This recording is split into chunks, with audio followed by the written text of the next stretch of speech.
Soma is an ugly, loud-mouthed, wanted Gordon Ramsay who cooks so dangerously well that you'll be stripped in no time. He spends his time having cook-offs with his father in the family restaurant, but always ends up taking an L. One day, his dad lands a job abroad and sends Soma off to a highly competitive Ivy League culinary school with a bar so high that only a lucky few get to graduate. Before getting in, Soma needs to pass the transfer entrance exams with a bunch of elites, but when they realize that their fate rests in the hands of Irina, a super talented, arrogant bitch, the cowards take to their heels. However, Soma accepts her challenge and prepares a cheap roadside meal.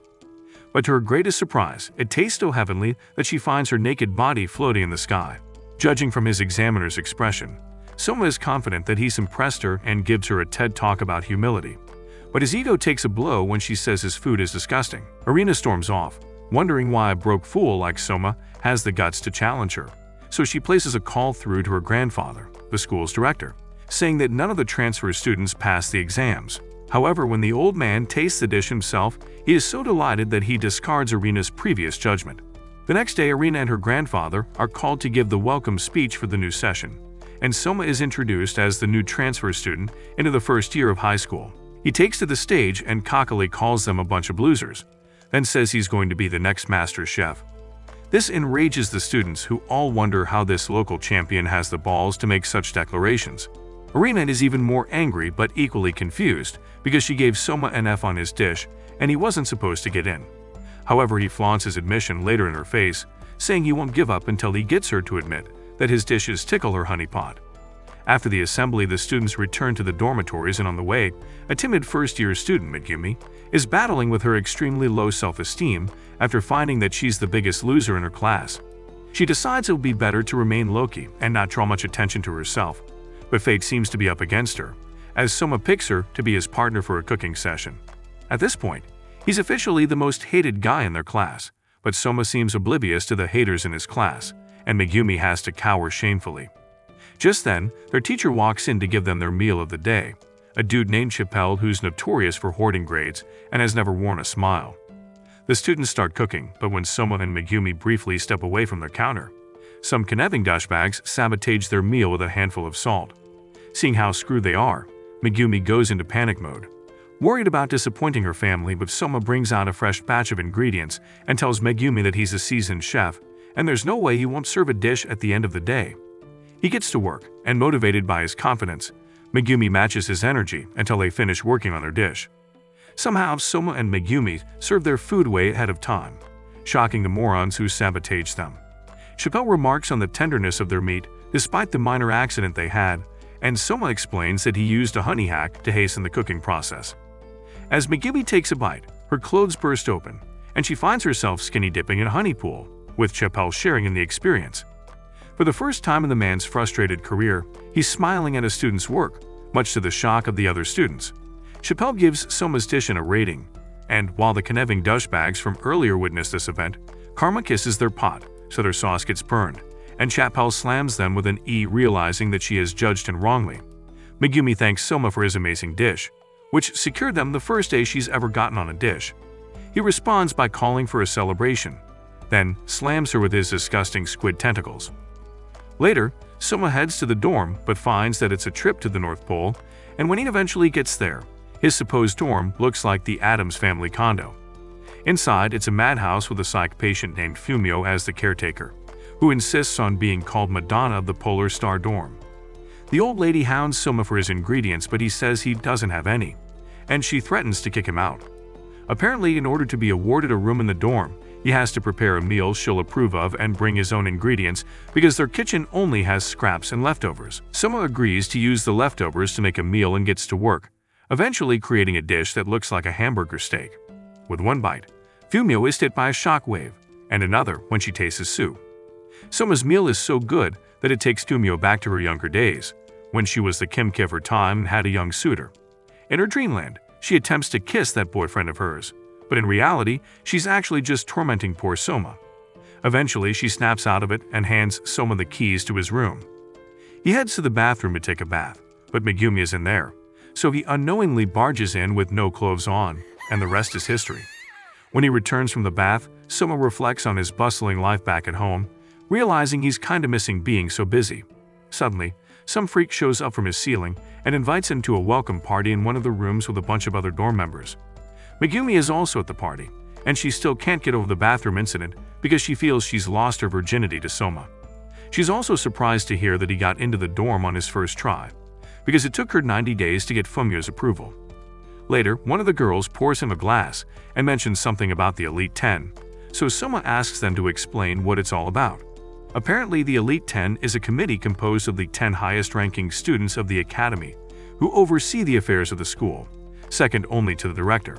Later, some guys return with food from Fumio, one of which is the guy who invited Soma to the party and introduces himself as Ishiki, a second-year senior. Soma notices that they're all a bunch of weirdos, but soon after having some rice juice, Soma blends in with his fellow lunatics. In his wasted state, Ishiki goes commando, wearing only an apron on his bare body, while the other wasted dorm members cheer him on. Eventually, they all fall asleep, leaving Soma with Ishiki, who prepares him a meal. As Soma digs into the peppered mackerel and cabbage puree, he's absolutely blown away and acknowledges that Ishiki is also a kitchen boss, despite being their senior by 1 year. While he eats, Ishiki casually confronts Soma about his bold declaration at the assembly and reintroduces himself as Ishiki Satoshi, the 7th member of the Elite 10. He then challenges Soma to cook for him and show him what he's made of. Soma accepts the challenge and proceeds to prepare a dish from the same ingredients Ishiki used, modifying it only with some rice. Some dorm members wake up in the middle of his cook-off, so he serves them too. Looking at this meal, Ishiki internally judges it to be a really bland meal for prisoners, but the moment he digs into it, he takes back his judgment. Together with the others, Ishiki empties his plate and is blown into the freshness of spring, triggered by the deliciousness of Soma's meal. With a handshake, Soma thanks him for the cook-off, and Megumi wakes up to the extremely disturbing sight of her partner shaking hands with a semi-naked dude. A while later, everyone disperses to their rooms, leaving Soma and Ishiki to clean up. Ishiki offers to help Soma answer whatever questions he has, but is taken by surprise when Soma says he's going to challenge him for his position at the Council of the Elite 10. Out of the blue, Ishiki jumps and jubilates because he's finally seen someone in the dorm with overflowing ambition. However, he doesn't exactly answer Soma, and he only tells him to get some sleep. In the morning, everyone wakes up to find Soma sitting like a lunatic, as he announces that he's waiting to challenge Ishiki for his position at the Elite 10. They ignore him because they're all starving, and then Ishiki explains that getting into the Elite 10 isn't as straightforward as he thinks because the school has policies revolving around that.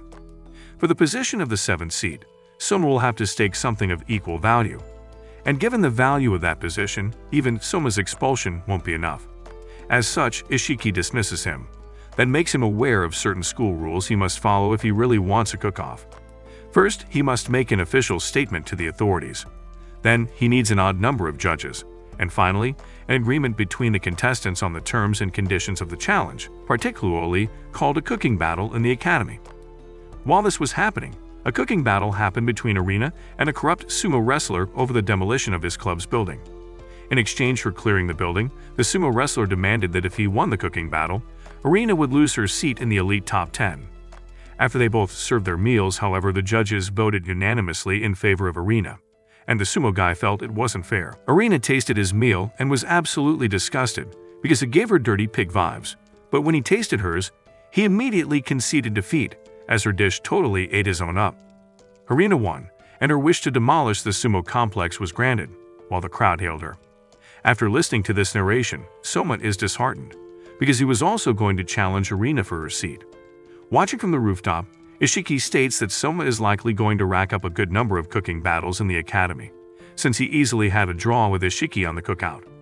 One of the dorm members, Ebusaki, says it was only because Ishiki wasn't fully going all out against Soma, but Ishiki denied this, saying he actually put in his best.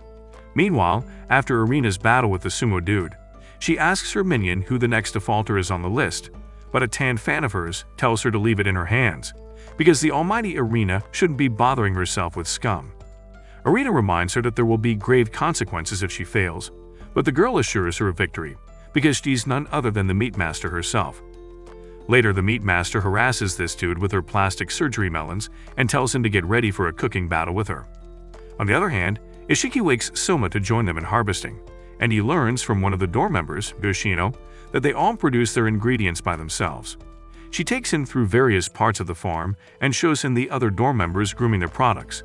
But when they get to Ishiki's beautiful area of the farmland, they find the maniac tilling the soil, dressed only in his prehistoric underwear.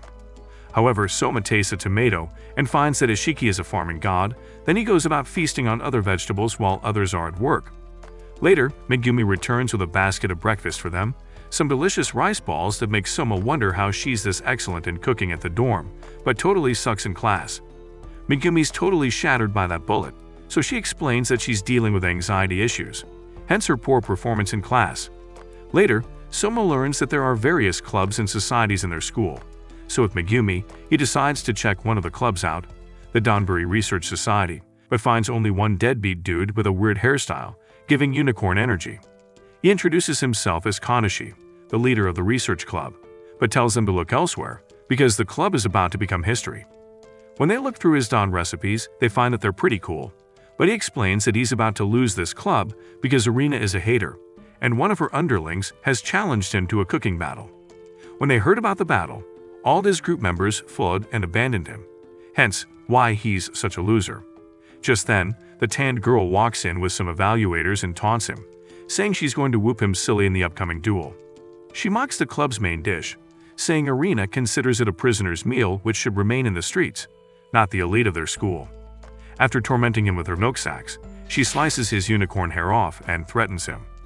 Megumi explains that this bouncy madame is Mido, the meat master of their school, who's racked up straightest since her junior years.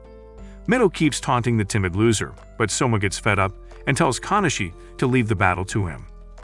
Mido's surprised, but states that her terms for winning the battle will be that Soma leaves the school, while Soma says that if he wins, she would have to join their dry, deserted club. She's surprised at how this dude absolutely has zero filters, but she agrees, saying they'll meet in the next 3 days. News travels fast, and the whole school is talking about Soma's duel with Mido, wondering how the hell he plans to pull it off. The next day, Soma meets up with Megumi and the club leader to discuss winning strategies against Mido. But Kanashi warns him that Mido has an edge over them because her family owns a booming meat business, and that in combination with her exceptional cooking skills, makes her quite the catch. Even after hearing this, someone makes a stubborn decision and decides on meat, daring to compete with Mido in her domain. They try to pool funds together to see what they can come up with, but Kanashi is just a glorified church rat with a couple coins to spare. Soma hurriedly rushes to gather all his life savings, only to find that his father only sent him a couple bucks. They'd also search for all the club's recipes for the chosen dish and Soma tries all of them, but all to no avail, as none fits the profile for a dish that will murder Mido meat. However, while Megumi encourages him to sleep on it, an idea suddenly springs into Soma's mind. He applies another trick, using chopped onions to tenderize the meat. When he serves it to Kanashi and Megumi, it's as soft as melted candy on their tongue, giving a similar effect to Mido's famous top-tier meat. On Mido's end, she pays Arena a visit and explains the techniques she'll be using in the coming battle. Confident that her minion will mercilessly defeat Soma, Arena rests easy. It's the day of the cooking battle, and everyone's pumped to watch Arena defeat the famous cocky Soma. Megumi teaches him some calming rituals to practice in case social anxiety gets the best of him, but he says he's good because cooking in the family restaurant has tested his confidence so much that he's got tons of it. In the cooking arena, a super cute announcer takes the stage and captures the hearts of the hopeless idiots. She announces Mido's entrance but gets jealous when all the attention is diverted to Mido's balloons. As expected, when she announces Soma's entrance, the students boo him and wish to beat the shit out of his pompous self. Kushino is so surprised to see this massive hatred towards Soma, because he only transferred a few weeks ago. The host announces the terms of the battle, and Arena makes an appearance at the VIP section, prepared to see Soma's look of defeat. The battle commences and Mido displays her premium-grade meat to intimidate Soma and his crew. She begins to slice through this meat like a seasoned butcher, more like a psychopath, earning the admiration of the crowd.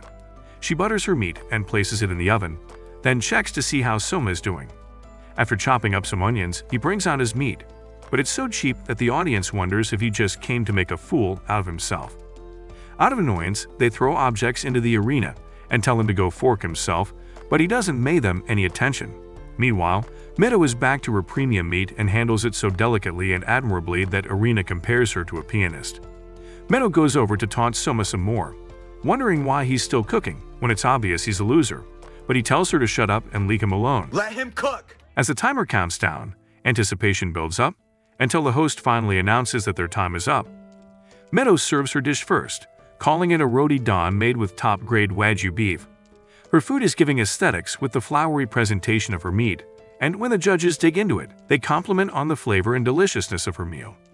The situation looks hopeless for Soma, and pretty much all his haters believe he's going to fall flat on his face with defeat, because there's no way his cheap steak can outperform Meadow's grade of beef.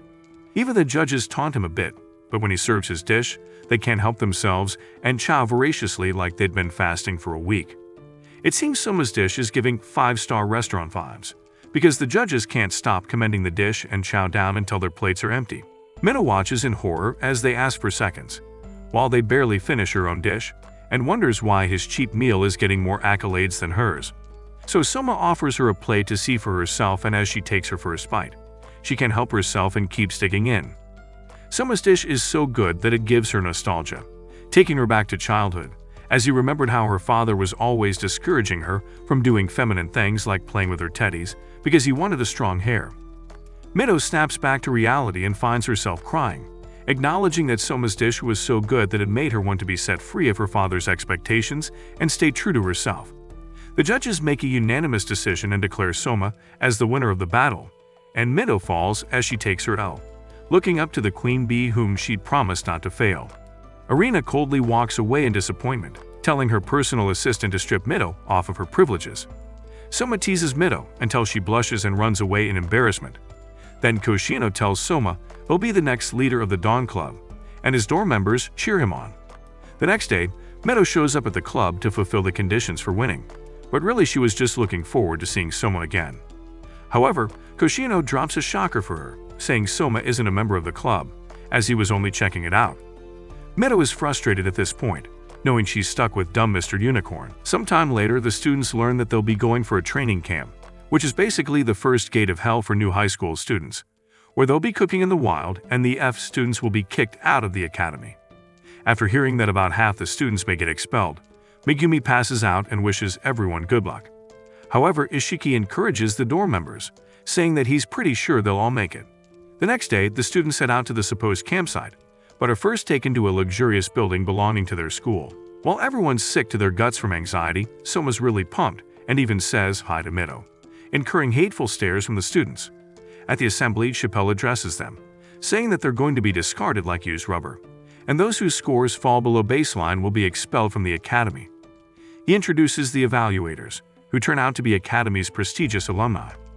One of them points a student out for using citrus hair care products and expels him, saying that excellent chefs don't pick their hair products carelessly as they could affect the customer's appetite. All the alumni have noteworthy recognitions and awards, and the representative on stage is a guy named Dojima, who graduated at the top of his class and became the CEO of the resort. After Dojima's speech, they're sent to their various classes, and Soma ends up in the same class with Megumi as her partner.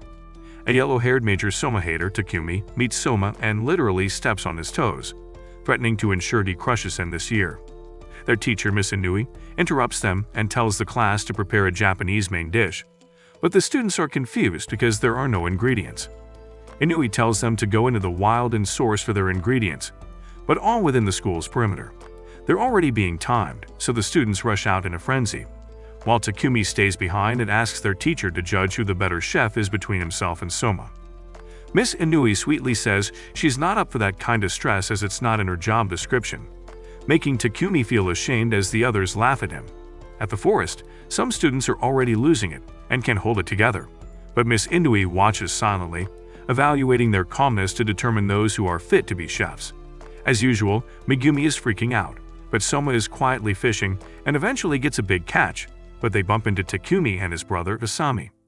Takumi insults everyone for being copycats and opting for fish, while bragging about the duck he and his brother caught.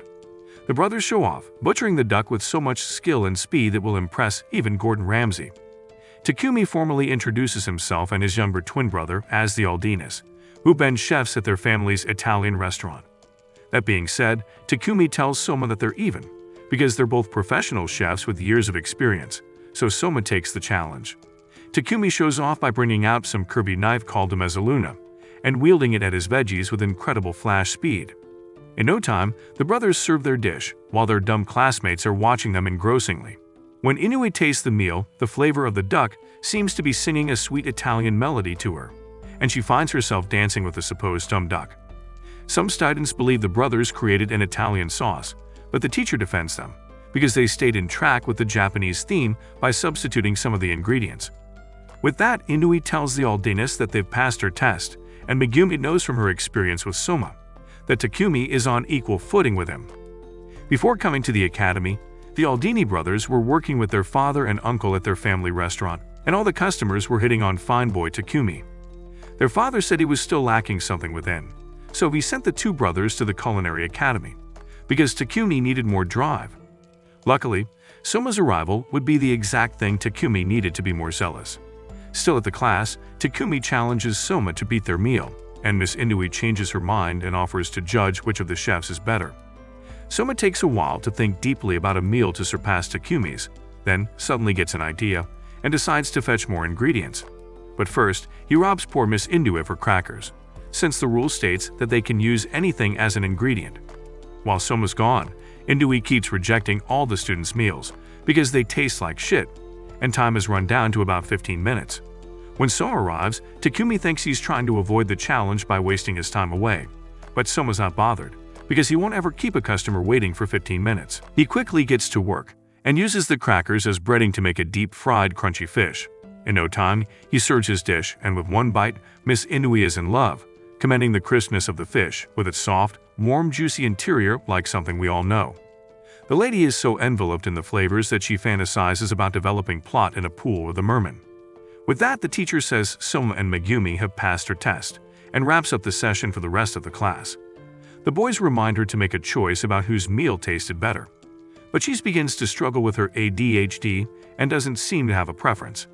However, she gets yelled at by one of the alumni for letting her students waste time, so she doesn't really get to make up her mind, and tells them that she'll revisit it later.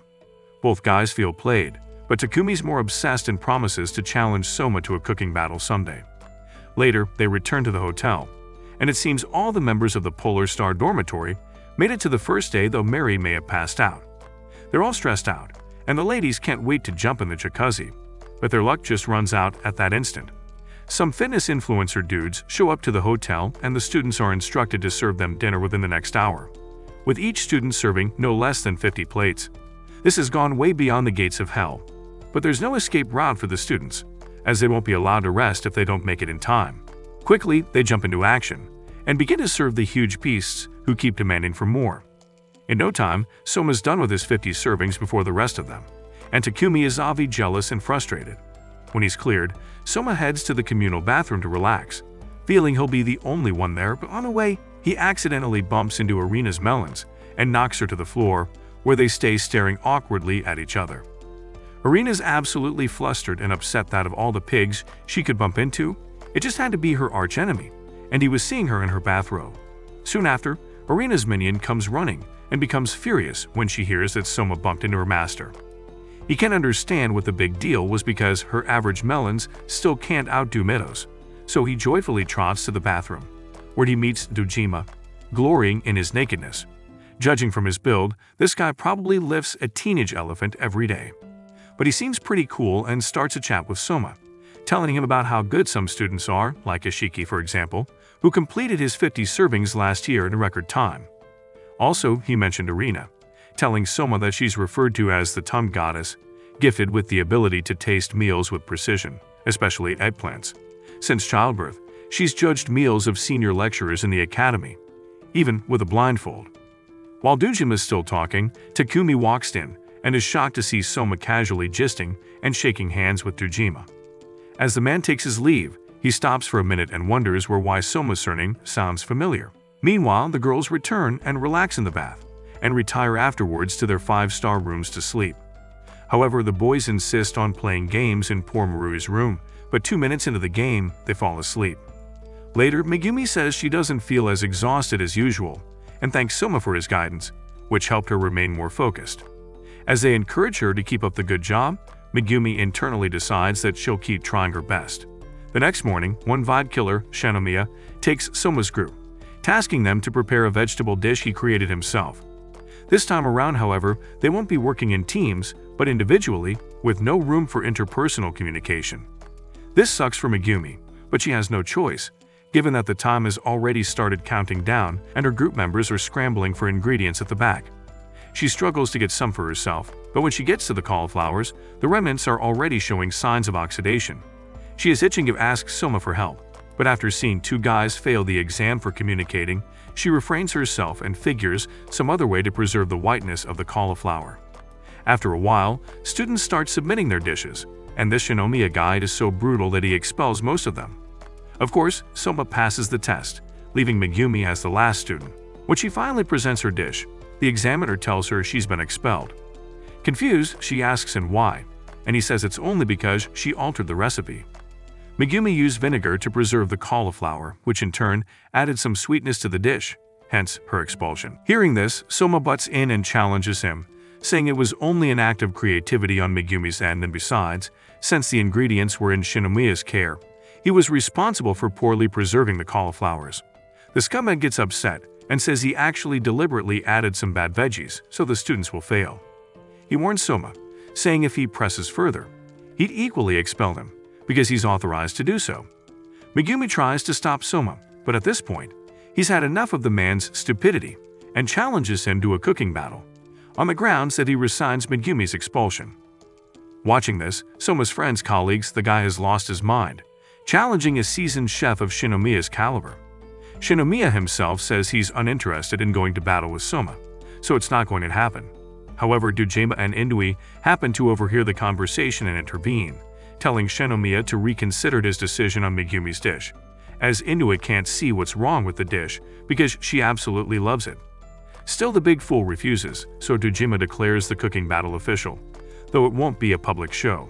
Later, Megumi's friends wait tirelessly for her and Soma, but can't seem to find them anywhere, not even on the list of expelled students. With Soma being a notorious troublemaker, they all have a bad feeling about this. Meanwhile, the cooking battle between Soma, Megumi, and Shinomiya takes place in the basement kitchen, with some alumni serving as judges. However, Dojima insists that Megumi will be the main chef and Soma will only be her sous chef. His reason is that Megumi needs to learn to stand on her own and prove her worth. As usual, Megumi is shitting her pants, but Indui cheers her up in her usual manic mode. When Dojima sees Soma try to interfere, he warns him again that he has to be confident in Megumi's cooking, or otherwise withdraw from the battle. Because she's shaking like an autumn leaf, Soma claps her hands to snap her out of it, advising her not to overthink it, and just cook whatever she knows best. Seeing that they're yet to start anything, Shinomiya taunts Soma and calls Megumi a dimwit, but Soma only tells him to face his cooking and stop being a bitch. Suddenly, Megumi has an idea of what she wants to prepare and shares it with Soma, who supports her by prepping the veggies at an alarming speed that amazes some of the alumni. Finally, it's time for them to present their meals, and Shinomiya goes first. He presents a cho farsi, made with chicken and vegetables, and the food tastes so good that the alumni want to develop plot with him. This doesn't come as a surprise, because Shinomiya is internationally recognized as the magician of legumes. This follows the establishment of his restaurant in France, where he focused his recipes more on vegetables than the usual meat. The judges can't have enough of his dish, and eat until they are transported into a realm of vegetables and wrapped in them. Afterwards, Megumi serves her own dish, a rainbow tureen of vegetables, similar to what Shinomiya earlier instructed them to prepare. As the judges dig into her meal, Megumi struggles with her confidence, remembering all the times she was tagged as a failure. However, they all love her dish and say it's delicious, complimenting her techniques and even arguing over a name to bestow upon her for owning that dish. It's time for the judges to make a decision, so they cast their votes. While this is ongoing, Megumi prays secretly, hoping that this will turn out in her favor, as she relishes the memories spent with her friends and Soma at the academy. Unfortunately, Shinomiya wins by a landslide, and Megumi breaks down crying, realizing that because of her, Soma would be leaving the academy too. Just as Shinomiya mocks them and turns to leave, Dojima casts one vote in Megumi's favor to acknowledge her dish, and then he says that Shinomiya is stuck in a rut. Somehow, Dojima may have struck something in him, and Shino's memories take him back to the start of his journey to fame. From the academy, he moved to France and opened a restaurant with the hopes of winning the Plus Bowl award. but his employees were tweaking his recipes and messing them up, leading to bankruptcy in his business. Shinomiya fired them and rose to his feet by himself, forcing his new employees to stick to his recipes, which eventually paid off and brought in recognition and eventually the Plus Bowl award. However, Dojima says that after Shino won the award, he's been stagnant and his skills have never really advanced since then. Shino disputes this, so Dojima tells him to taste Megumi's meal. After the first bite, Shino begins to complain about the technicalities, but he takes another bite and realizes that Megumi's food hits close to home and reminds him of his mother. With tears in his eyes, Shino casts his vote for Megumi and remarks on the fact that her plate embodied love and hospitality. He advises her to fight to be better, and then Inui casts her vote, rendering it a tie between both parties. Seeing this, Megumi breaks down crying, shedding tears of joy as her story turns around, this time for the better. Afterwards, they return to the hotel and Megumi thanks Soma for standing up for her, saying she'll never forget him for that. He opts to stay behind, and when she leaves, he punches a wall, angry that he lost the cooking battle. Unknown to him, Dojima is observing him through a window. When Soma returns to the hotel, Yuki almost skins him alive for being so reckless and keeping them worried, while Maru, as usual, looks like a grandpa that's about to kick the bucket. The next day, Ishiki has a nightmare that all his dorm members return looking like they spent a decade in hell. But then he wakes up and is glad that it was just a dream. He may not be far from the truth, because they're basically in Hell's Kitchen, doing their best to survive. On the evening of the third day, a white-haired girl and her freak sidekick bump into Arena and mention something about the end of her reign as the queen bee. As the other students prepare to retire for the night, the announcer says they all have to be assembled in the hall. When they get there, Takumi and Mido run to Soma and threaten him for risking expulsion when they've yet to challenge him to a cooking battle. Just then, Dojima shows up and announces that they'll be tasked with preparing breakfast for the guests at the hotel, with their main ingredient being eggs. But quite ridiculously, they're all expected to have prepared their dish by 6 in the morning. The students are exhausted, and some, like Yuki and Rui, wail like they've just been sentenced to life without parole. Takumi moves to challenge Soma, but his brother comes to take him away. Soma meets up with Arena to get under her skin as usual, but she warns him against serving a low-budget meal as breakfast because the guests aren't street goons. Later, they head to the main kitchen to figure out their recipes, and while everyone is still stuck, Arena rounds up quickly and retires for the night. Soma may have come up with a dish, but it needs an extra twist, one that makes it suitable for such a classy hotel. Meanwhile, Megumi is also struggling with her recipe, but she remembers Soma's words and gets inspired, finally getting some ideas. Just as Soma decides to start trying recipes, the white-haired girl shows up at his table and just acts like a creep. But on her way out, she bumps into her sidekick and blasts him for spoiling her mysterious woman show. As she leaves, she states that Soma's probably not that special, given the type of dish he's planning to prepare. The next day, they'd all head to the large kitchen and to their various posts, but Soma's stand is coincidentally next to Arena's. As usual, they get into a minor argument over who's better, and then Soma states that he'll be making a meringue with egg white to give it a unique texture. Just then, Dojima ushers in the guests, who turn out to be families of the workers that grow the school's vegetables, as well as the kitchen staff. The two criteria are that their dish displays professionalism and drives inspiration, and the second is that about 200 of each person's dish must be consumed in 2 hours. With that, the show begins, and the guests disperse themselves. Two ladies walk over to Takumi's stand and tell him that his breakfast option looks boring. However, he changes everything up and gives the dish a new look, and when they taste it, his food is so delicious that they're stripped and ready to develop plot with him. Megumi, on the other hand, attracts the attention of some serious critics of old men. But with one taste of her breakfast, they're mesmerized by the deliciousness of the meal, and one even wants her to get married to his worthless son. On Mida's end, she serves a dawn dish from her new club and changes their acceptance, but just before she starts cooking, the white-haired freak shows up to mock her for disappointing Arena. She returns to her stand, but her dish looks pretty boring and basic, with nothing much to show, and no one is at her stand. On the other hand, Arena is all done with her meal, the Egg Benedict. Her table looks radiant and glistening, attracting a good number of guests. An old man tastes it and falls in love with the dish, praising her as royalty and drawing more attention to her. Soon, more guests dig into her meal and the whole hall starts radiating gold. Soon, Arena completes her 200 servings, and Takumi is challenged to go faster but wonders how far Soma has gone. Quite oddly though, Soma looks so unmotivated and hasn't even served up to 10 plates. Apparently, Soma had initially almost completed his servings of the dish souffle, but he realized that no single soul had tasted his food because the food had already lost its initial luster and looked deadbeat. He realized that unlike his family restaurant, where he could serve the dishes fresh out of the pan, this was a buffet, and the more time guests wasted, the worse his meal would turn out. The moment Irina concludes her servings, she mocks Soma's sad food, leaving him in a depressed state. On the other hand, Mida is frustrated because she still hasn't served up to half the required servings, as the few that had initially come to eat her food are now at the white-haired girl's table. It turns out that her bland-looking eggs weren't really eggs but other ingredients prepared to look like eggs. The taste of her simplistic meal was so delectable that customers kept rushing to get more of her food, up until she finished her 200 servings, while Mida watched in frustration. Thereafter, Takumi completed his serving, followed by Megumi, while Soma hadn't even gotten a single customer, even with 30 minutes left.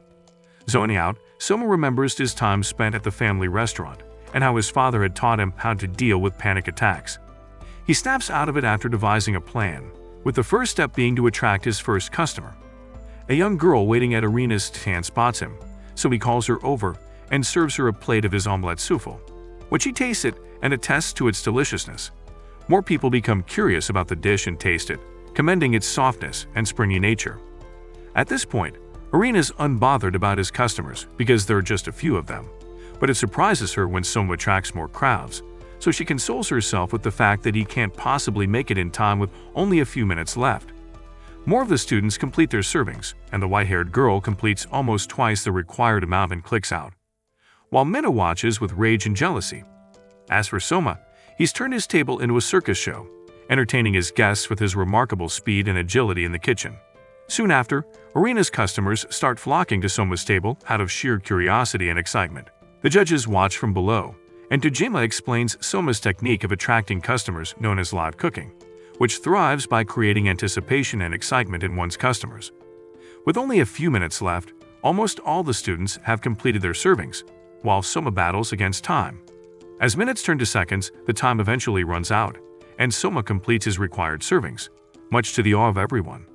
The white-haired girl walks over and introduces herself as Alice, Irina's cousin, then boasts about her background, saying her parents own a molecular gastronomy lab dedicated to research about modern techniques. Alice then declares her intention to outdo Erica someday, then mocks Soma for turning himself into a clown just to cover for his stupid errors. Unexpectedly, he accepts that his cooking was quite shabby but still accepts her challenge to beat him someday. Just then, Megumi and Takumi rush to scold him for being so reckless, but are interrupted by the announcer, who tells them to take a short break before the next task. Soon after, they're back in Hell's Kitchen and are being summoned to the lobby again. There, Dojima gives them some boring motivational speech, telling them that a third of the class has dropped out, so they should belt up. When he announces that their next event is up next, the students just can't anymore, believing they're about to return to Hell's Kitchen. However, they're surprised to find that they've passed the training camp and will be served a full-course meal prepared by the alumni to celebrate their success. As the students enjoy their treat, Soma realizes that he was wrong to describe the school as a dumb place for issuing wax certificates, and acknowledges that the school is pretty intensive. In the morning, the students prepare to leave the camp, and Soma bumps into Shanomiya, who says he's on his way back to France. When Megumi asks him why, he explains that he now has another mission, one to transform his restaurant into the best 3-star restaurant in Paris. Soon, the other alumni catch up to him and think he's trying to win Soma and Megumi over to his restaurant after graduation, so they all start offering Megumi a spot at their restaurants, while Soma is asked to work at the hotel. He politely rejects their offer because he plans to turn his family diner into a 5-star restaurant. As they head out, Dojima finally recognizes that Soma reminds him of Joichi, his father. At the bus, Soma rushes back to his hotel room to get his band, but when he returns, he mistakes his bus for another and finds himself in a bus with some of the old people they served as guests earlier. He apologizes for wasting their eggs on his failed omelettes earlier, but they tell him it's okay, as long as he turns them into his suppliers after graduation. However, when he makes it out, he finds that the bus has left him behind, and just then, Irina rushes out and is also somewhat stranded but annoyed that Soma is there. They somehow end up in the same car but act like you and your toxic ex. Annoyingly, Soma keeps bugging Irina, and she tells him she can't wait to see him get served at the selection. which is an audit event attended by the biggest names in the food industry, where students showcase their cooking skills in a fierce competition for a chance to make it to the top. Soma asks Irina what it was that she went to pick up at the hotel, but she refuses to tell him. Apparently, it was a recipe book that belonged to his father. At the same time, Dojima finds a photo of himself with Joichi, realizing that Joichi is actually Soma's father. And back at the dorm, Joichi shows up and is received at the door by Fumio, who seems to be well familiar with him. When the dorm members arrive, Fumio tells them that they'll be served dinner by a new face, which happens to be Joichi's. Soma later realizes that Joichi was in the second seat of the Elite 10 back in his time, and is just as shocked as his friends. Ishiki introduces himself to Joichi, telling him how honored he is to meet him in person. It turns out that Soma's father is known as a nomadic chef who has traveled around the world cooking in famous restaurants, although recently he's been low-key. Soma still seems shocked that he never knew how popular his father was, but he realized the hints were in his face all along. Soon, Joichi serves his intercontinental dishes, and the students find them to be so delicious that they bug him with questions. Joichi gives off this alpha male energy that makes the ladies fall in love and wonder if his disgusting son will end up like him. But this only lasts until some of the boys taste his disgusting experiments. Later, Fumio says he should serve Dojima one of his dishes, then narrates to the students the story of how Joichi and Dojima held the top 2 seats in the Elite 10 back in those days and were always winning cooking battles for the Polar Star dorm, allowing the dorm to expand their land and become a household name.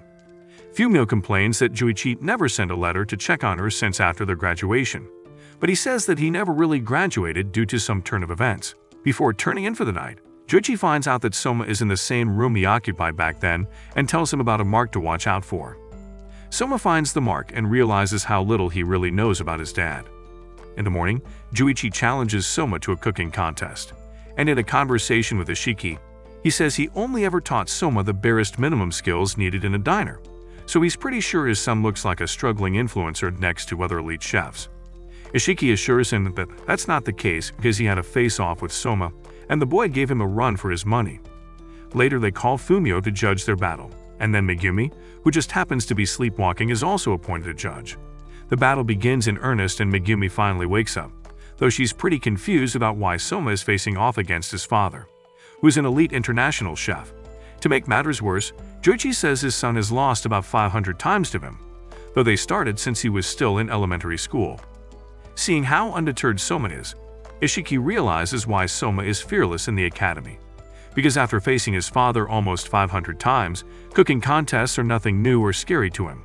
Eventually, Soma finishes and presents his dish, an apple risotto, which tastes so good that Megumi is teleported to the Garden of Eden and kissed by a dumb apple humanoid. Fumio and Ishiki also attest to the delightfulness of the meal, and just then, Joichi rounds up.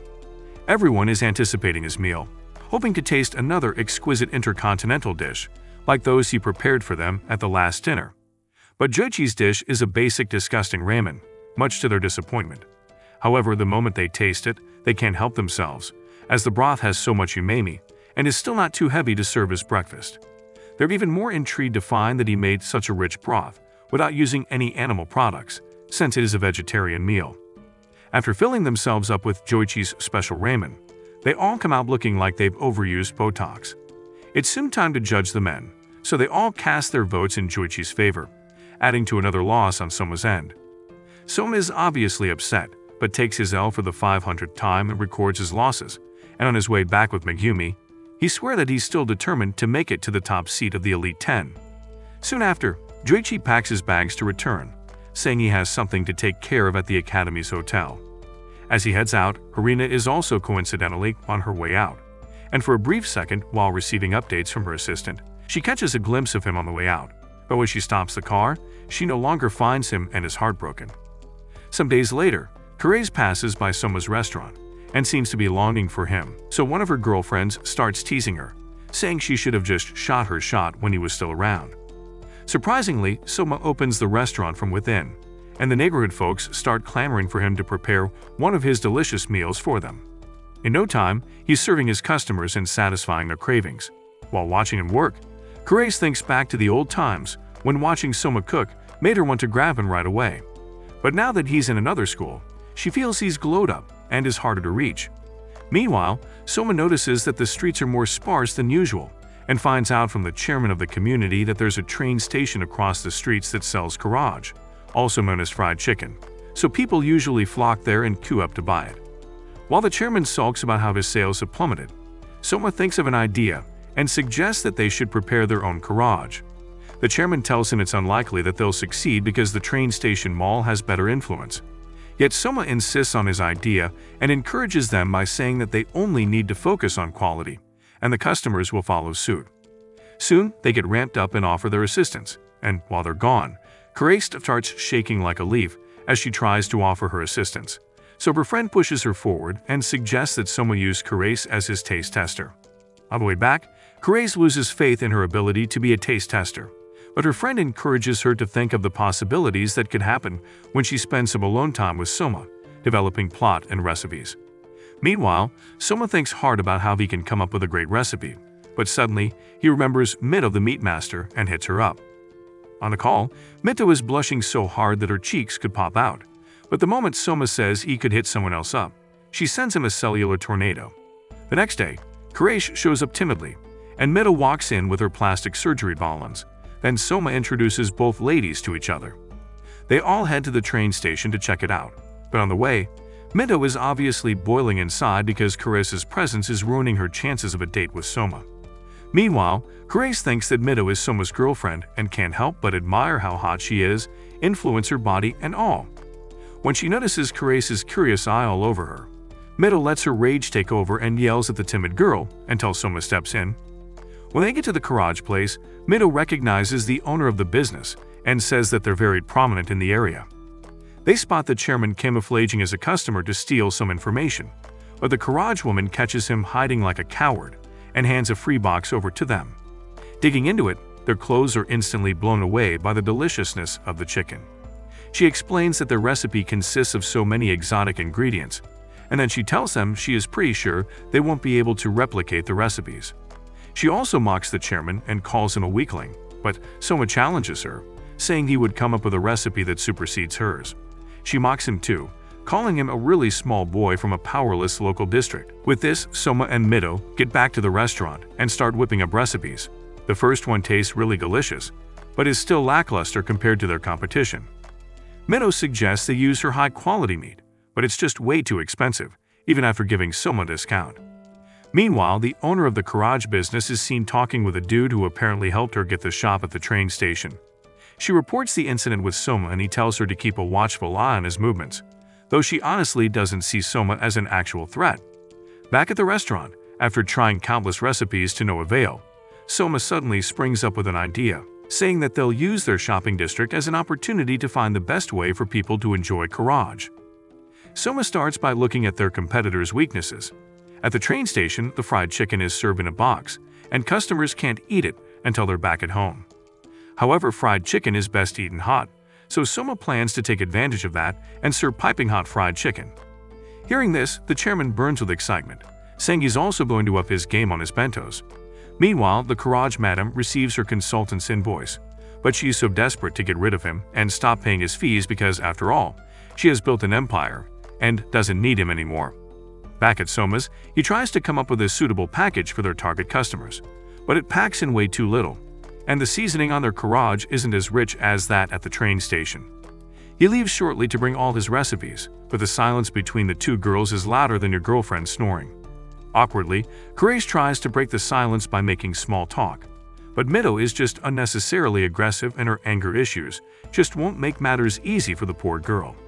However, when they talk about how talented Soma is, Mito calms down, and at this point is giving bipolar vibes. Soon, Soma joins them with his mountain of recipes but accidentally drops some on Mito's head, and that doesn't go down well. Mito comes up with some mind-blowing recipes, and they later figure out how to fix the sauce. In the evening, the chairman bursts in with excitement, saying he's figured out another idea, which is packaged rice balls that people can eat on the go. That's pretty dumb because it's a popular thing already and there's nothing special to it. So when the guy realizes how stupid he sounded, he turns white as a ghost. However, Soma somehow finds motivation from this revelation. All night long, Soma and his friends work hard at their craft, and Soma decides to strike at sunset, when their competitor will be making the most sales. As planned, People gradually start diverting away from the garage at the train station, and when the madam finds out, she goes to check things out for herself. To her greatest shock, the district that was once a ghost town is now teeming with people who are all anticipating Soma's fried chicken. The chicken is so delicious, wrapped like tacos in a vegetable wrap. Soma catches the snooping madam and tells her that the entire district contributed to making the business a hit, and that proves their resilient and competitive spirit. At this point, she knows she effed up because she underestimated Soma by calling him a little boy. But this brat has now seized back his town and restored hope to the district.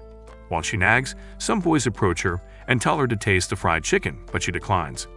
Afterward, Soma convinces her to try it, and when she does, she's reminded of her youthful days, when she still had a functional brain and wasn't blindly chasing the bag.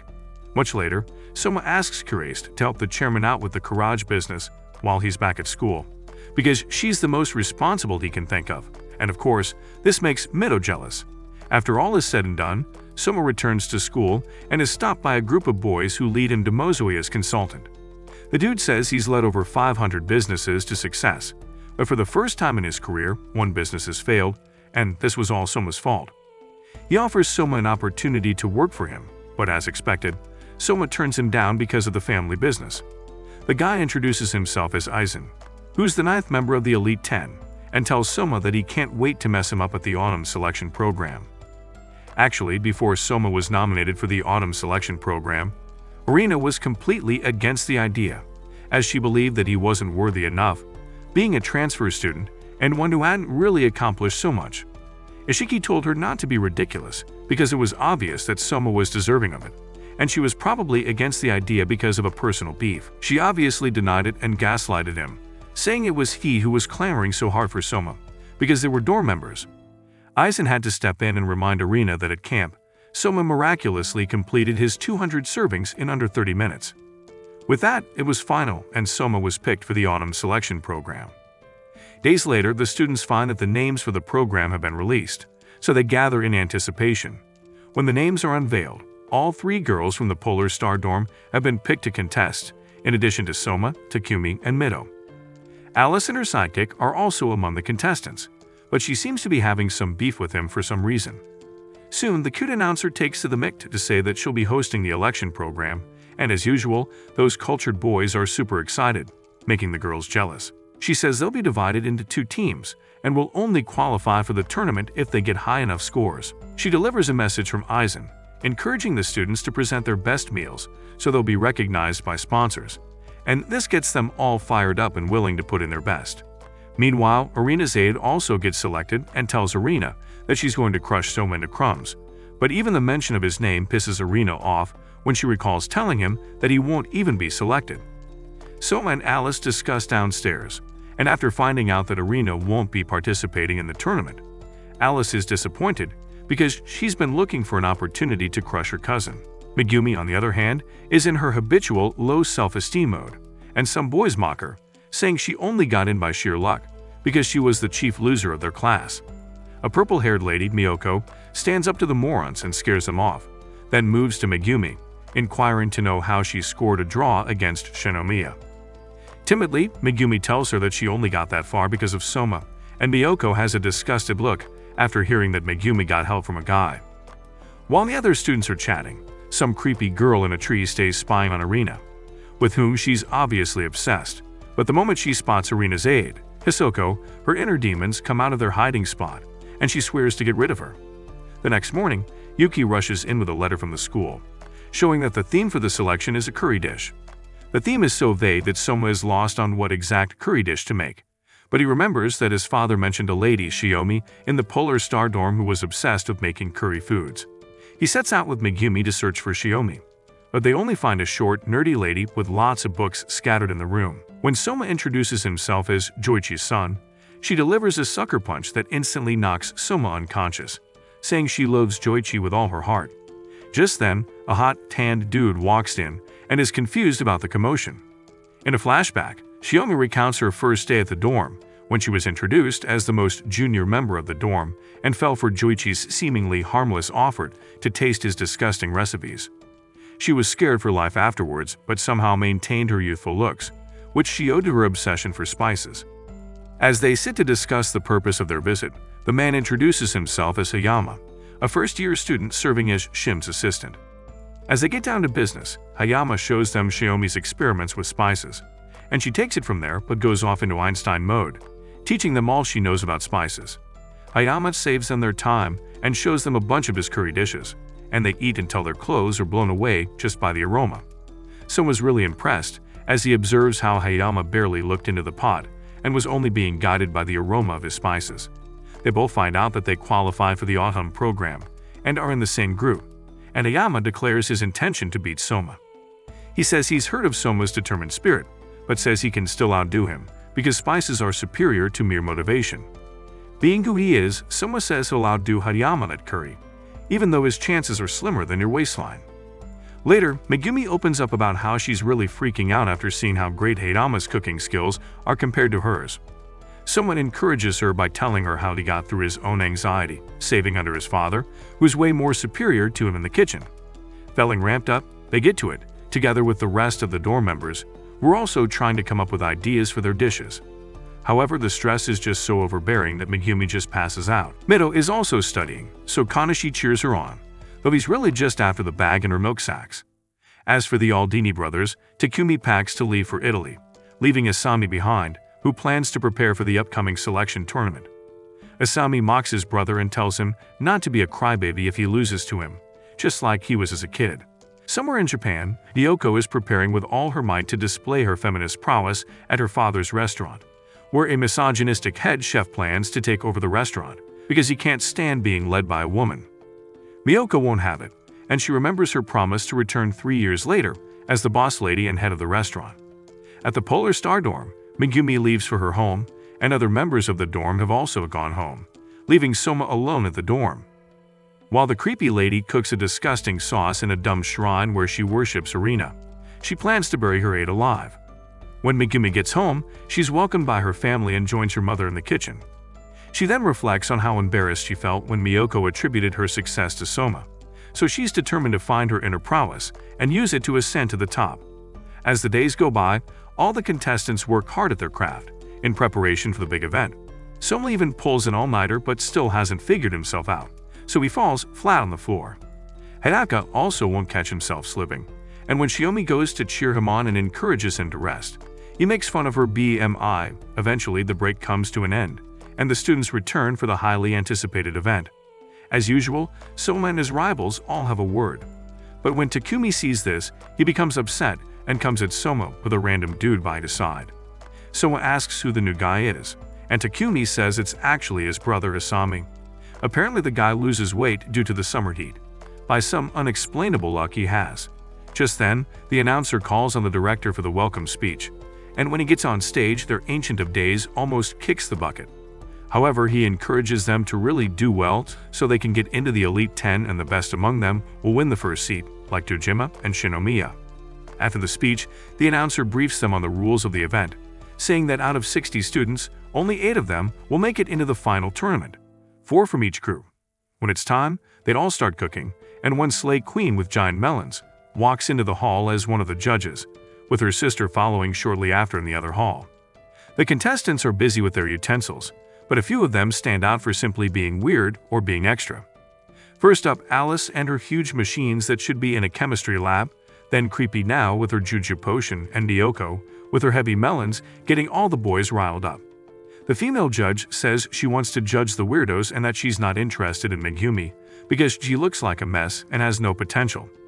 In the other hall, the judges observe the other contestants, one after the other. But those who stand out more are Alice's weird aide, who's got way too much energy, and Hirama with his fish head curry. The aroma of his curry permeates the entire hall, making the judges regard him as the strongest contender. Soon after, one of the boys from the Polar Star dorm changes the atmosphere with his smoked-style dish, and the judges realize that this batch is pretty competitive. But Aizen is only eager to watch Soma's performance. Soma will always be weird and basically fall asleep in his chair, waiting for his meal to cook. The moment he's hit by the fragrance of the food, he springs up and opens the pot. The aroma of his meal spreads around, and even Hayama is hit by the fragrance. But as per his specialty, he can tell the ingredients Soma used to achieve such a scent, though he can't exactly figure something out. In the other hall, Megumi isn't really putting on a display like the others while cooking, so she gets taunted by some boys who call her a hopeless dropout. However, some of her dorm boys bully the guys and chase them out of the hall, but Fumio tells them to let her get used to it.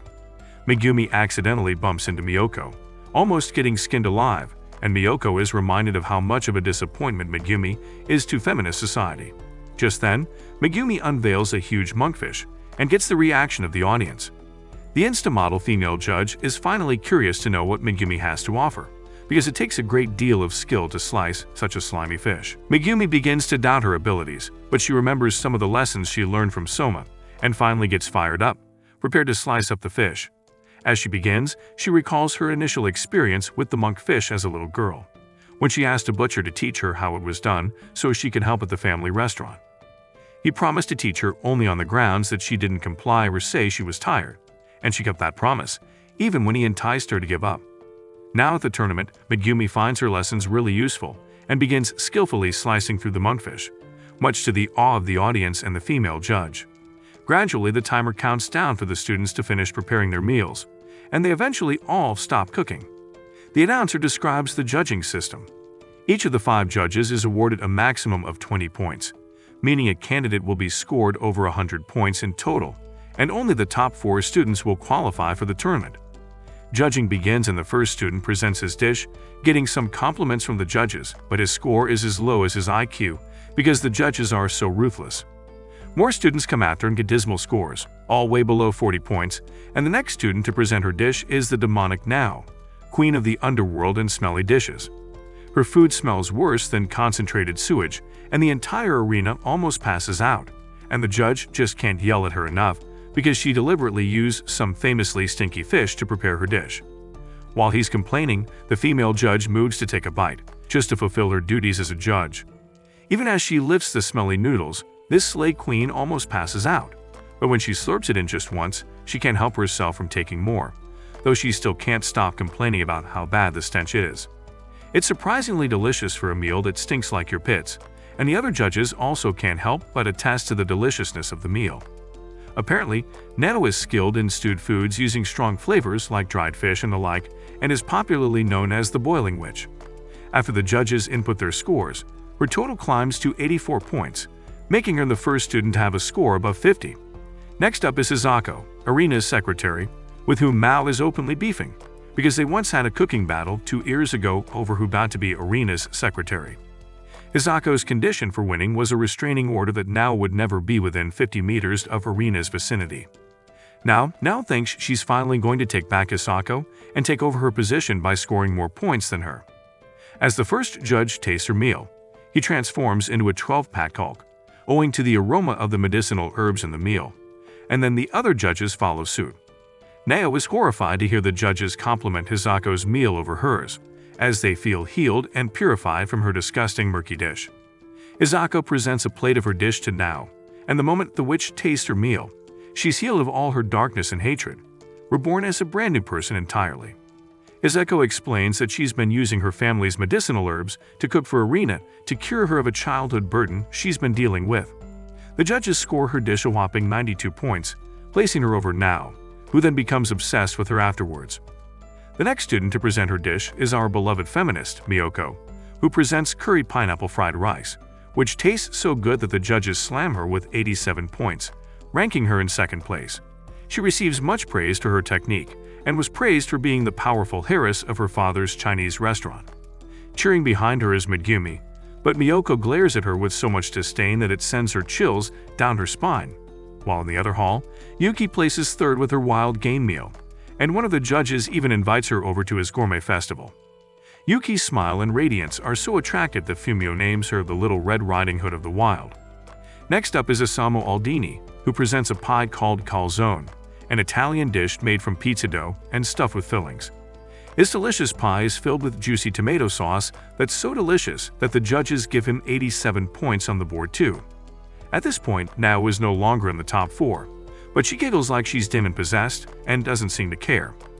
Next up is Takumi, and the fat judge seems to have very little faith in his dish because it looks so basic.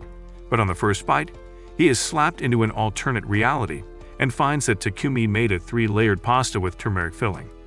The judges are impressed with this dish and are really hyped about it, but Asami seems unhappy as he recalls memories from his childhood. He was always living in his elder brother's shadow, and the one time he wanted to create a dish on his own, he sort of messed it up.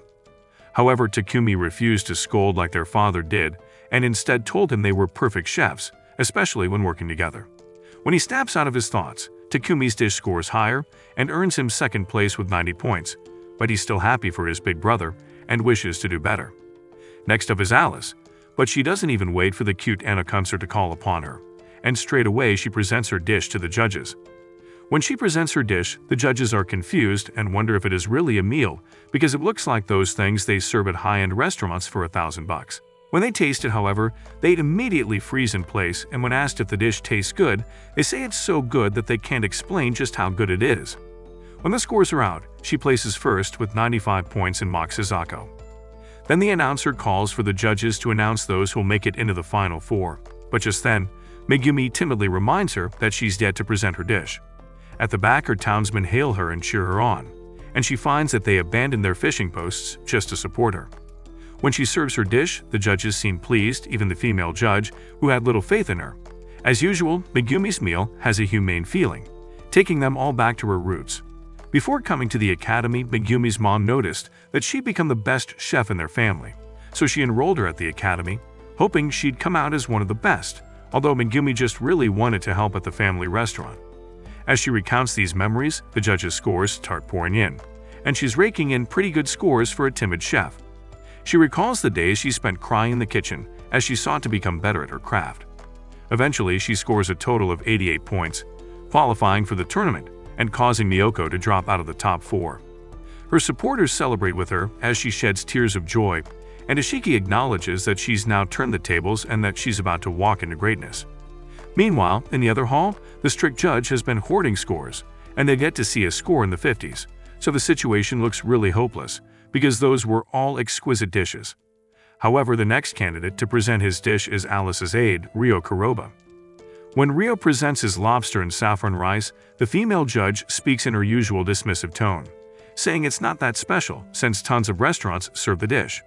However, the fist bite teleports her into a forest, and for the first time in that hall, she's taken a second bite of anyone's food, so this is quite surprising to the audience, who are curious to know what the food tastes like. She compliments the dish along with the other judges, making it the first time she's made a positive comment on any dish in the hall. Just when she's about to judge and slam him some mediocre scores, Roy brings out some droppers containing some weird stuff from the lobster's head and tells her to slurp on it. Our sleigh model isn't really up for this embarrassing shit now, but it's obvious she can't help herself, and the moment she actually slurps on that lobster's head, she is overcome by so much pleasure that she's teleported out of this world. Ryo's dish scores 93 points, and he basically jacks the scoreboard. He's apparently been having cooking battles as a child amongst older chefs, up to the time when he finally became friends with Alice. The next contestant is Mito, presenting some pork dish with extra soft meal that jiggles like your ex's rice cakes. The female judge still hasn't recovered from Ryo's lobster, so the moment Mito presents her dish to her, her clothes instantly explode, and she can't help herself as she keeps digging into the meal. The other judges confirm that Mito's meat is so good that they want to beat their meat, and after all is said and done, Mito scores 86 points in total, placing second on the table. Next up is Sakaki, but her dish looks really plain compared to the recent dishes they've had, but when they dig into it, they're slammed with deliciousness and flavor emanating from the soy sauce she used to prepare the dish, in addition to her special fermentation techniques. In total, she matches Mito's score with 86 points, and the next student is boring nerdy Maru, of whom people have very little expectations. He presents a completely white meal, but the judges just can't stop slurping on the delicious pasta, owing to his expertise in creating fantastic tastes. Maru wears out quickly in the kitchen, but he compensates for it with tons of research at a lab and reading more textbooks than a library can offer him. He places second with 88 points, and Ibusaki comes in with his fancy-looking dish. Ibusaki's obsessed with smoking everything, so everything on the dish has been smoked, including the eggs. On the first bite, the female judge can't stop her clothes from disappearing, as the deep flavors permeate her body. The other judges make their comments on his impressive use of other ingredients, then score him 88 points, the same as Maru. At this point, only two contestants are left, Soma and Hayama, and Hayama's next up. The moment Hayama's dish is opened, his curry dish causes an explosion of fragrance that's so massive that it permeates the entire hall. The judges take a bite and find that the food tastes even more sensational, enveloped in a rich aroma of spices. So the female judge offers to be his sugar mummy, but he says he's only interested in his petite professor. With a meal that rips even Soma out of his clothes, the judges present their scores and Hayama places first with 94 points, dropping Ryo to second place. The candidates from the other hall rush into Soma's hall, but find that he's not yet been judged, and they are shocked to see that 2 of the judges even gave Hayama perfect scores. Finally, it's Soma's turn to present his meal, and he also gives Hayama a plate to taste for himself. It looks like a plain omelette until he slices through it, revealing a risotto and releasing a burst of sweet curry fragrance that permeates the entire hall, just like Hayama's meal. The judges dig into his meal and are punched by the flavors of the dish, which continue to release so much fragrance even after a while. Hayama tries to figure out what special ingredients Soma added to bring all the flavors together, and realizes it's some mango chutney, a paste that harmonizes spices. While they watch, Arina and Ishiki realize that Soma brought 2 of his recently failed dishes together to create this delectable platter, and Fumio explains that this is because Soma's a sore loser who can't let his failures stay as failures. With anticipation, everyone watches to see if Soma's dish will score more than Hayama's because of the comparison the judges made between them. But when the scores are released, Soma falls behind by just 1 point, placing him second. However, the students realize that 3 of the judges scored Soma's dish higher than Hayama's, meaning he would have won under different circumstances. So this leads to a fight between the judges, though it pretty much won't change the results. At the end of the day, the students return to celebrate themselves at the dorm, and Megumi remembers her conversation with Miyoko after qualifying into the top 4, who said she was going to cheer her on at the tournament. Yuki also promises to be Megumi's biggest cheerleader, but Fumio knows that she's battling tears because she didn't qualify, so she offers to prepare her favorite dish for dinner and hugs Yuki as she bawls her eyes out. Meanwhile, Alice goes to hound Arina for being a bitter bitch who lacked the decency to congratulate her own cousin for being the best student in the prelims. Arina congratulates them nevertheless, and after Alice and Ryo depart, she haunts herself by thinking back on the scent of Soma's food from the occasion. Eventually, she loses her composure and becomes angry at herself for thinking of Soma. At the dorm, Megumi meets Soma on the rooftop and thanks him for helping her achieve her fullest potential. She also congratulates him on his dish, but he expresses disappointment that he lost to Hayama by 1 point and that he must improve as a chef in order to be the best. Later, the other students get on the rooftop to have some fun with Ishiki, who has 0 clothes on and torments them with his dangling fruits. The place becomes chaotic with playful fights, so Soma brings up one of his super weird dishes to cheer them up: squid tentacles soaked in disgusting ochre, which he forces on his victim, poor Megumi. A few days later in the Polar Star dormitory, Megumi is losing her shit as usual, panicking over if she packed all the necessary items or not. However, her roommates remind her that today is just the explanation for the event, so she can stop being so anxious. Just then, Soma enters the room to let her know their ride is already here. At the same time, the other contestants are making their way to the academy to compete in the final battle of the autumn selection.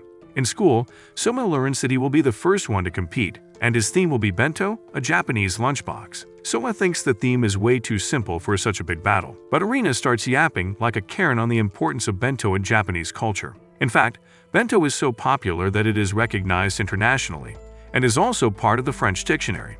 As she continues to be the insufferable bitch that we all collectively hate, Soma shuts her up by reminding her why no one takes her seriously in the first place. Tired of their pointless argument, Etsuya decides to leave the room, but not before telling Soma to be prepared. The next day, the tournament officially resumes and all eyes are set on the first battle. Soma at first is introduced as someone tied for the second place in the block of preliminaries. His opponent is none other than Alice, the undisputed winner of Block B preliminaries. Alice is the granddaughter of Senseiman, the director of the academy, and has won several competitions all over the world. Her curry dish scored so high it put Indians to shame, so this is going to be a near impossible win for Soma. Alice immediately begins talking Soma, but the man isn't gonna let a dishwasher talk him down. Soon after, the competition begins, and both contestants are given 2 hours to create the fattest, most delicious lunchbox ever made in history. Alice uses some next-gen technology to prepare her ingredients which are too advanced, even for the likes of Marui. On the other hand, Soma uses her regular old methods to cook up whatever he knows best. After some time, Alice prepares her dish and uses some kind of mist to hide it under the dome for special effects, which definitely increase the production budget. Upon lifting the dome, the judges notice that she's made temari sushi, and the mist is actually made up of liquid nitrogen, which is supposed to keep it fresh. She asks the judges to start eating from the top left, and the first item on her bento is a mousse, which is wrapped in kelp and abalone. After yapping about the things in the first row, she brings them to the second, which is themed around sushi cakes. For the last row, Alice brings them beef fillet sushi and starts explaining all the ingredients she mixed using her high-tech machines. After tasting the final item in her bento, even the director goes crazy, setting the bar pretty high for Soma. However, the man remains undeterred and finishes his dish, which he's themed around edible nori. The crowd goes into a frenzy thinking Soma has no shot of beating Alice's culinary genius with the mere seaweed, and thinks from bad to worse when it looks dull compared to Alice's bento. She doesn't even know what a nori bento is, and Soma explains it's a special dish known only to the Yukihira house. He presents his dish in stainless steel jars that can retain the heat of rice and soup. Opening the box, the judges first try the fish cake fried with nori and fall in love with it. Ryoko from the audience explains that Soma used beer in the batter, which makes the fish more crispy due to being highly volatile. When Yuki asks how she knows this, Ryoko reveals she saw Soma practice in the kitchen. Next up is his Kenpura-style sautéed burdock, which Soma has seasoned with mayonnaise and vinegar. Upon tasting it, the old man feels as if he's dancing in the meadows, with the breeze gently touching his face. He fails to understand why it is so tasty, but the director realizes it is due to the dried tuna stock. And lastly, Soma has prepared a soup for them, which is so tasty it takes them into a different dimension of ecstasy. Soma is confident about his work, but Alice believes it is way too simple compared to her fancy display of different items.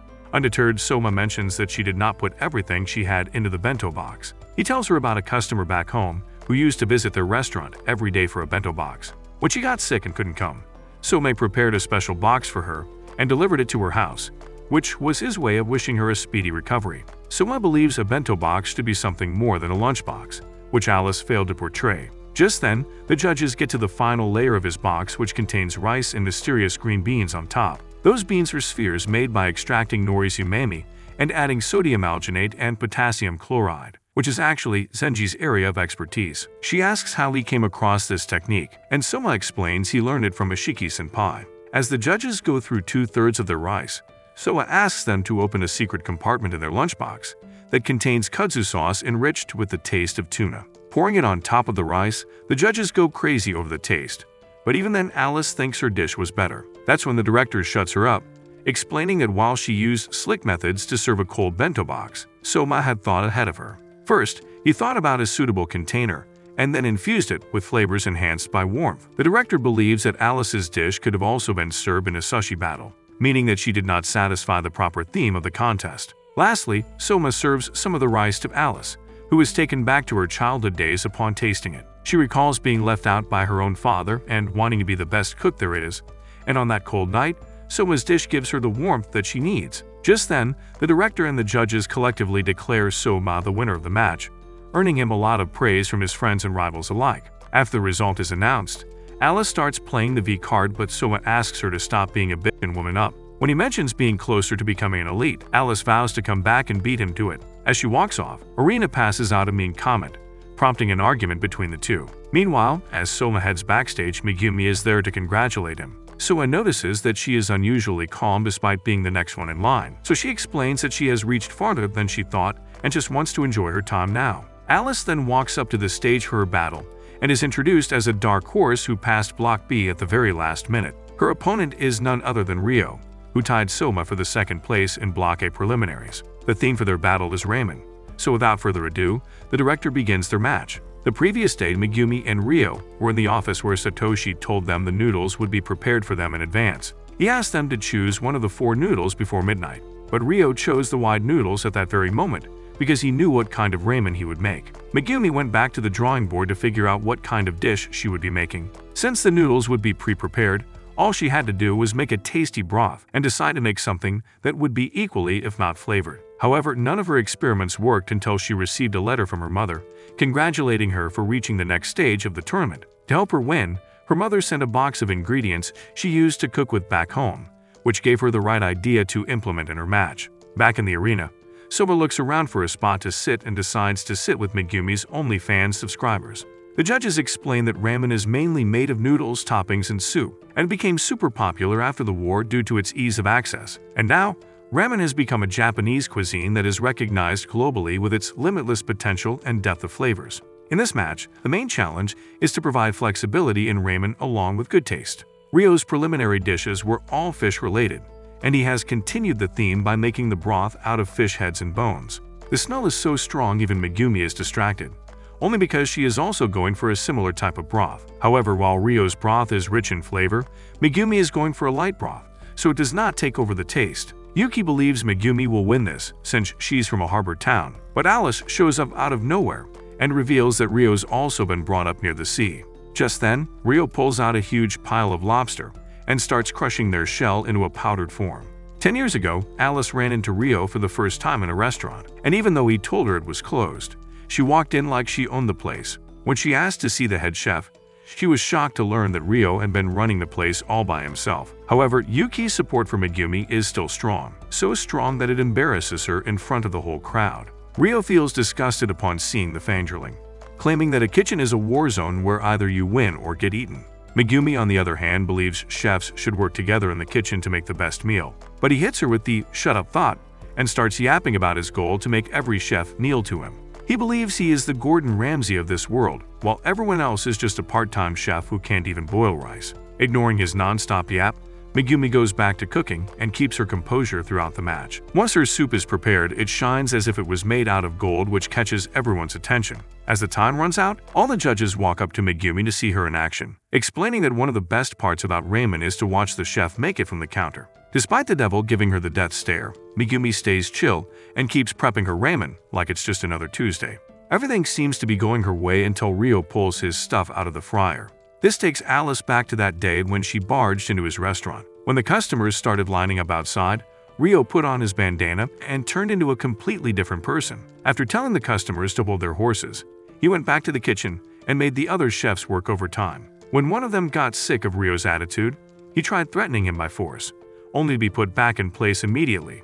Alice saw his mastery firsthand and knew that Ryo was always in control of every situation he was in. Just then, Ryo finishes his dish and presents it to the judges, which is a southern French souped ramen made from fish heads and bones. After tasting the soup, the fish head in the judge's pants turns into a bone, and the soup only adds to the taste. Finally, the rust created by crushing dried shells seals the deal for them, so much so that the director himself sees him as a competition. As all eyes shift to Ryo, Yuki feels worried for Megumi, who hasn't even finished her dish. However, when she sees that Megumi is solely focused on her own dish, she realizes that the competition is not over yet. Soon after, Megumi serves her dish with an impressive light broth that is also pleasing to look at. The judges believe the light soup might fall short when compared to Ryo's richly flavored one, but once they taste it, they are shocked to taste multiple layers of flavors in it. Megumi explains how she managed to get this flavor by listing out different ingredients, dubbing her dish at Kazuyu chicken soy sauce ramen. Kazuyu is a traditional regional cuisine of Aizu that the judges know very well but are shocked to learn that most of the flavor comes from simple vegetables. Before they finish the soup, Megumi uses them to pour some of her red sauce into it, which enhances the flavor tenfold. Her dish is so inspiring even Ryo wants to have a taste of it, but even then she is as humble as ever. Upon tasting, Ryo realizes she purposely chose this style of cooking to compete with his method, which makes this battle interesting for him. Seeing her as his equal, Ryo asks Megumi to try his ramen too, making her climax in an instant. With both of their dishes reaching their own respective perfect, the judges have a very tough call to make. As both contestants stand face to face waiting for the result, the director picks up the brush and gathers everyone's attention. He writes Ryo's name on the canvas and declares him the winner, but the crowd's reaction clearly shows that they do not agree with the decision. Even before her other friends can process, Yuki runs off and meets her backstage, where they both cry over how scary Ryo was. Just then, they are distracted by loud claps coming from the audience, who can't help but praise Megumi for performing so well against such a tough opponent. Meanwhile, Harina guides the judges backstage but notices that the director is acting a little weirdly. The man heads to the toilet, commenting that Megumi is so talented that he went commando without even noticing it. Later that night, Akira is touching grass when Professor Jun shows up to check on him. She tells him not to worry about tomorrow's match as he's already made his panties drop by passing the preliminaries. However, Akira holds her in high regard and wants to win so he can achieve his goal and also make her happy. Meanwhile, Takumi is in his room where Isami is constantly annoying him with his over-the-top support. Isami really wants his brother to win, but Takumi tells him not to worry as he has his eyes set on the finals. Izako, on the other hand, is with Arina, promising to win for her sake. The next day, as the crowd gathers in the arena, the announcer explains that today's results will determine the final four of the tournament. In the crowd, Megumi notices that Soma is nowhere to be found, explaining that she had trouble waking him up. Yuki is worried about him missing out, but Ryuko learns he's left the dorm and will hopefully make it in time. Meanwhile, Soma is walking to the academy when he runs into Subaru, the same guy he bumped into during preliminaries. He offers Soma a ride to the arena, and since he's running late, Soma decides to ride with him. Strangely, Subaru starts chaining up his bike, making Soma realize he intends to walk on foot with him. Back in the arena, the third match is about to begin, and the theme involves a dish from America that rules the fast food genre. That dish is the hamburger, an item that should come with an obesity speedrun label. Soma is still nowhere to be found, so Megumi heads out to look for him. Meanwhile, as Hisako makes her way to the stage, Akira tells her that he will be coming for Arina's seat in the Elite 10. Hisako tells him to keep dreaming because she believes only she has what it takes to succeed Arina. As the two take the stage, the announcer reveals Akira's specialty is spices, which will be put to the test by Hisako's medicinal plants. As the battle begins, Akira pulls out doner kebab and Zenji starts explaining how the whole thing works. Hisako, on the other hand, pulls out a live soft-shell turtle which surprises the audience. After she eats him out of existence, she drains its blood and starts pouring some sake to prevent the blood from coagulating. After cutting its shell off, she puts the meat and some medicinal plants into the boiler, turning all eyes towards her. Meanwhile, Megumi finally finds Soma and brings him in, explaining that Arina's secretary Hisako is competing against Akira. Subaru, on the other hand, has memories of each and every detail about Soma, from the size of his dong to how many times he beats in a week. Unbeknownst to everyone, he is running that same Sherlock shit on Takumi, who is preparing for his upcoming match. Soon after, he runs into Soma and Megumi, who can't seem to find their way back into the arena. When Takumi shows up there as well, Subaru offers them to watch the battle in his standby room. Once there, Takumi asks Soma to give her 2 cents on the match, but he has never seen Hisako cook before. Megumi reveals she's an expert in medicinal plants, but she isn't sure if it pairs well with hamburgers. While Hisako is engrossed in her cooking, the picture of serving Arina for a lifetime is playing in the back of her head, and this is her chance to make that dream come true. She then finishes her dish and presents it to the judges, which she dubs the Sappan burger. The first thing the judges notice is the jiggly and juicy buns, which reminds them of their favorite On Leifen's model. As they savor every bite of the burger, Hisako goes into detail about how she prepared the ingredients and how she studied day and night to perfect her creation. When even the director can't hold back, Takumi and Megumi believe she might win the whole thing, but Subaru confidently claims Akira would wipe the floor with her. As soon as he starts cooking the patties, the mood shifts around the whole arena, much to Takumi's shock. After cutting a piece out of his doner kebab, Akira finally finishes his hamburger, which sends out a powerful aroma of grilled meat throughout the arena. Even before taking a bite, the judges turn into ravenous dogs with their tongues out, much to Akaso's annoyance. She believes aroma is the only good thing about this hamburger, but it turns out to be so tasty the judges finish it all without even realizing it. Chum explains that Akira used pita bread as a substitute for regular buns, which allowed him to fill the hollow portion with ingredients choice. Hisako is shocked to see the reactions, so Akira decides to school her. He explains he divided the burger into 4 segments, one of them being pickles. While he used top-tier pickles to enhance the taste, Hisako ended up using ginger as a substitute, which was a big mistake. He further adds that instead of regular pickles, he used an achar made from mustard oil, which enhanced the flavor. He also used dried mango powder and lemon juice to increase the acidity and used garlic and different spices as a cherry on top. He then walks up to Hisako and states that he is aiming for the top spot, so someone like her who wants to stay as a number 2 to Arina has no aura next to him. With that, the judges choose Akira as the winner by a long shot, leaving Hisako to shamefully walk back to Arina. However, she cannot face her after this humiliating defeat and runs off. Meanwhile, Etsuya walks into the waiting room and asks the non-candidates to skedaddle before the 4th match. Before Soma leaves, Takumi promises to meet him in battle again and settle their previous score. Before that, he will have to win today's match, so Soma wishes him the best of luck. On the way out, Megumi finds it weird how Subaru was able to predict the winner even before seeing Akira's dish, only to learn that he has a special talent. Meanwhile, Subaru is playing around with Takumi's cutting knife and mocks him for having one that is even duller than his brother Izami. Soon after, the fourth match between Takumi and Subaru is announced, but to everyone's surprise, it has been turned into a food war. The administration head Hisanao declares it an official battle, and the director agrees to play judge out of respect for the food war. The announcer explains that each judge will cast one vote, and the winner will be decided by whoever gets the majority of the votes. As both contestants walk on stage, Takumi throws his glove down, explaining to Subaru that picking it up means he accepts his challenge. In Italy, this is how they say, "Let's settle this like men." And if Takumi comes out on top, Subaru is going to be eating humble pie for trash-talking his brother. In the crowd, Megumi joins her friends, explaining that she got a little lost with Soma. Soma, on the other hand, realizes Subaru intended to make it into a food war from the start, because he is the type of guy who does extensive research before every match. By exploiting the weaknesses of his opponent, Subaru has managed to defeat 99 other chefs, and this is his 100th battle. As the battle begins, the crowd realizes both of them are using the exact same ingredients. Izono provides data on Subaru's previous food wars, revealing that he has won by serving the exact same dish as his opponent. This time is no different, as both contestants are going for a dish called semifreddo. While both of the contestants engage in pointless shit-talking, Shun reveals that Subaru has a habit of waging his opponent's tools in battle to inflict some emotional damage. At one point, he took a cherished knife that belonged to his opponent's late mother, while laughing maniacally. This means Takumi has put his mezzaluna on this line, but despite that, he looks calm and composed. Just then, all eyes shift to Subaru, who's beating the yolk and whites separately, compared to Takumi, who has mixed them in one bowl. Subaru always goes into extensive research about his opponent's dish before each match and then makes minor adjustments to the recipe to make it taste better. A cake made by mixing yolk and white has a moist and delicate crumb, but if those things are beaten separately, the cake has an airy crumb. An airy crumb absorbs a lot of syrup, which will give it a great texture and enhanced taste. As for syrup, Subaru pulls out an Italian liquor made from lemons as opposed to the traditional rum and amaretto. Turns out, Takumi's family restaurant uses the same liquor as a secret ingredient in their special dish.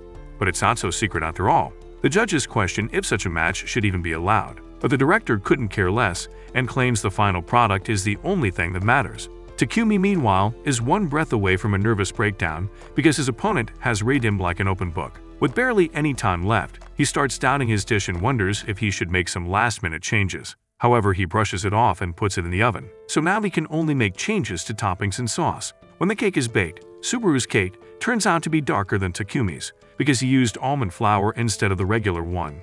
With another curveball thrown his way, Takumi collects himself and channels the life lessons he picked up in his homeland, which mostly involve yelling and pasta. In the meantime, Subaru serves his dessert to the judges, who are eager to try his unique twist to the dish. Upon tasting it, one of the judges can clearly feel the unique flavor of lemon and almond, sending them to a world of ecstasy. Judge Kakinoshin, on the other hand, is frustrated because he believes Subaru has broken the spirit of a food war. Despite that, he falls in love with the dessert with a single bite and believes Takumi has no shot at winning. When Takumi arrives with his dessert, the audience notices something different about it. Upon tasting it, the judges go into shock, unable to figure out how he managed to create this strong lemon flavor. Takumi explains that he's created a secret layer from lemon curd, a special jam-type thing used by the British royal family. He used lemon, eggs, and butter to create the curd, but since he ran out of butter, he used olive oil as a substitute that enriched the taste. Takumi masterfully blends an English vibe to his dessert while staying to his Italian roots, creating a brand new dish at the spot. He suddenly recalls his father giving them a bottle of olive oil before coming here, claiming that it would help them in time of need. Now he can't help but admire his brother for protecting their family name on such a big stage. However, things take a turn once again when Subaru starts laughing like he's auditioning for the next Joker movie. When Takumi asks why he's laughing, Subaru reveals he also added a secret ingredient to his cake, which turns out to be preserved lemons. Even Takumi's on-the-fly dish was predicted by Subaru, who had prepared a counter beforehand. Subaru had his opponent in the palm of his hand, stealing not only the bond he has with Isami, but also his shot at having a rematch with Soma. With that, Subaru is declared the winner of this match, advancing him to the semifinals of the tournament. Later, the squad heads back to the dorm to check up on Takumi, only to find Subaru inside. The man wants to have a private conversation with Soma, so he kicks everyone out of the room. Subaru reveals he will be going up against Soma in the semifinal, and wants him to turn it into a food war with their tools on the line. He further adds how he humiliated Takumi in front of the world, hoping that Soma would lose his cool and accept the challenge to avenge him. However, Soma declares him a pathetic loser, who takes advantage of other people's hard work with no creativity of his own. Soma confidently accepts his food war, with a twist that Subaru will have to put all the 100 tools he has won on the line. To balance out the odds, Soma promises to quit being a chef if he loses to a moron like him. Soma is so confident in his skills that he reveals what dish he will be making, only for his friends to barge in and stop him from this idiotic move. Akumi is more frustrated than the rest of them and barges off, finding it absurd that he's put his career on the line. However, Soma believes Subaru has crushed many dreams by collecting tools, but he wants to put an end to this and return them to their rightful owners. Meanwhile, Harina receives a letter from Hisako, who is too ashamed to face her, and decides to leave for the time being. However, Harina is sad because Hisako never asked how she felt about her loss. The next day, a boy with a camera shows up at the dorm, claiming to be a big fan of Soma. He introduces himself as Satsuda, a third year in the junior high division who is also a member of the journalism club. He wants permission to film Soma for this entire week, so he can make a documentary out of it. Soma utterly refuses, but Satsuda follows him to the academy and keeps pestering him until he agrees. Later, Soma is in the kitchen with Satsuda and decides to use him to enhance beef stew, the dish he'll be making in the semifinal. After some thorough explanation, Soma finally finishes the dish and Satsuda starts clicking pictures, like he spotted a wardrobe malfunction on a red carpet. When it's time to taste, his spoon cuts right through the meat and Satsuda can't help but enjoy every bite of it. The beef stew is usually acidic, but Soma has somehow turned it mellow. Soma reveals it's because he's used white miso that reduces the acidity produced by tomatoes. He recalls coming up with it back when he was a junior, and this was the first dish that got his father's approval. Satsuda believes this dish would be enough to beat Subaru, but Soma reveals he's served this exact thing to him just yesterday. He believes Subaru would have figured it out regardless, so gave it a head start so they can both use their creativity to the fullest. As Soma continues to enhance his dish, he hits a stalemate where none of his ideas seem to be working. He acknowledges that he's reached so far by using his opponent's specialty against them, but battling Subaru is like chasing one's own shadow. And since Satsuda is already speedrunning obesity by finishing everything he's created so far, he decides to find someone who can help him better. Meanwhile, Harina is going through her favorite romance manga, but realizes she doesn't have the last volume. He calls for Hisako's help, only to recall that she's gone on a leave. She realizes Hisako has always provided her with everything she needs, but now she feels all alone without her. Just then, her doorbell rings, and she runs to the door thinking Hisako has come back. However, she is greeted by Soma and Satsuda, who want her to test the stew. She asks who let them in, and Soma reveals they ran into Alice on the way who said they could come in. Satsuda thinks Harina and Soma are pretty close since they've shared a ride together, but in his version, the ride did not involve a car. Harina starts yapping about how they must follow a strict protocol to have her test their dish and turns them away. Before leaving, Soma notices the manga in her hand and mentions that someone in their dorm has the complete set, which urges her to change her mind. Even before tasting the dish, she can tell that Soma has used white miso as the secret ingredient. When she takes a bite, she sternly tells him that it tastes like shit, and he has no chance of winning with this kitchen disaster. With that, she kicks them out of her mansion before asking Soma to bring the final volume of the manga she's reading. On her way back, Satsuda is flat out disappointed, thinking Harina didn't offer any constructive criticism, but Soma thinks otherwise. That night, Subaru imagines himself in Soma's shoes, tracing his footsteps from his days back in his family restaurant, so we can have a better understanding and how it feels to be the family idiot. The next day, Soma learns that big names like Tojima Mizuhara and Hinako are coming to see the semifinal. Just then, Akumi shows up, still upset with Soma, but leaves him with a present. Opening the present, Soma learns she's left him with some high-quality parts of her mom, aka a cow, which he believes are unfit for the stew. However, something suddenly comes into his mind, so kicks out Satsuda to try out a new technique. Soma spends all his time perfecting this new dish,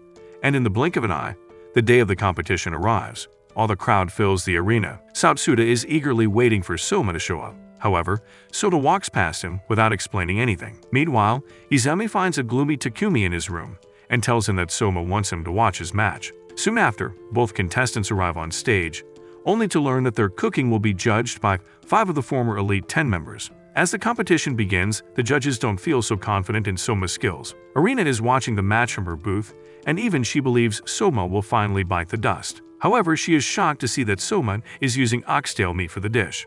Oxtail meat has the highest gelatin content of all beef cuts, and by using a similar method Hisako used in her Sapon burger, he will be able to deepen the flavor of white miso without destroying it. Despite thinking Soma was more clown than chef at first, Arina now suspects he might actually be crazy enough to make it to the finals. Their battle is like the battle on Goju Bridge, where Benki and Ashiwakamaru are clashing for the ultimate glory. Just then, Subaru pulls out fried bacon, but Akumi believes it might not be a good comparison to the oxtail. Arina, on the other hand, realizes he plans on using bacon as a garniture. Subaru claims Soma's recipe is intended for a beef stew that has been strained because it focuses only on sauce and meat, but that is where the garnish becomes a crucial factor, especially when Arina goes into detail about why it's so important.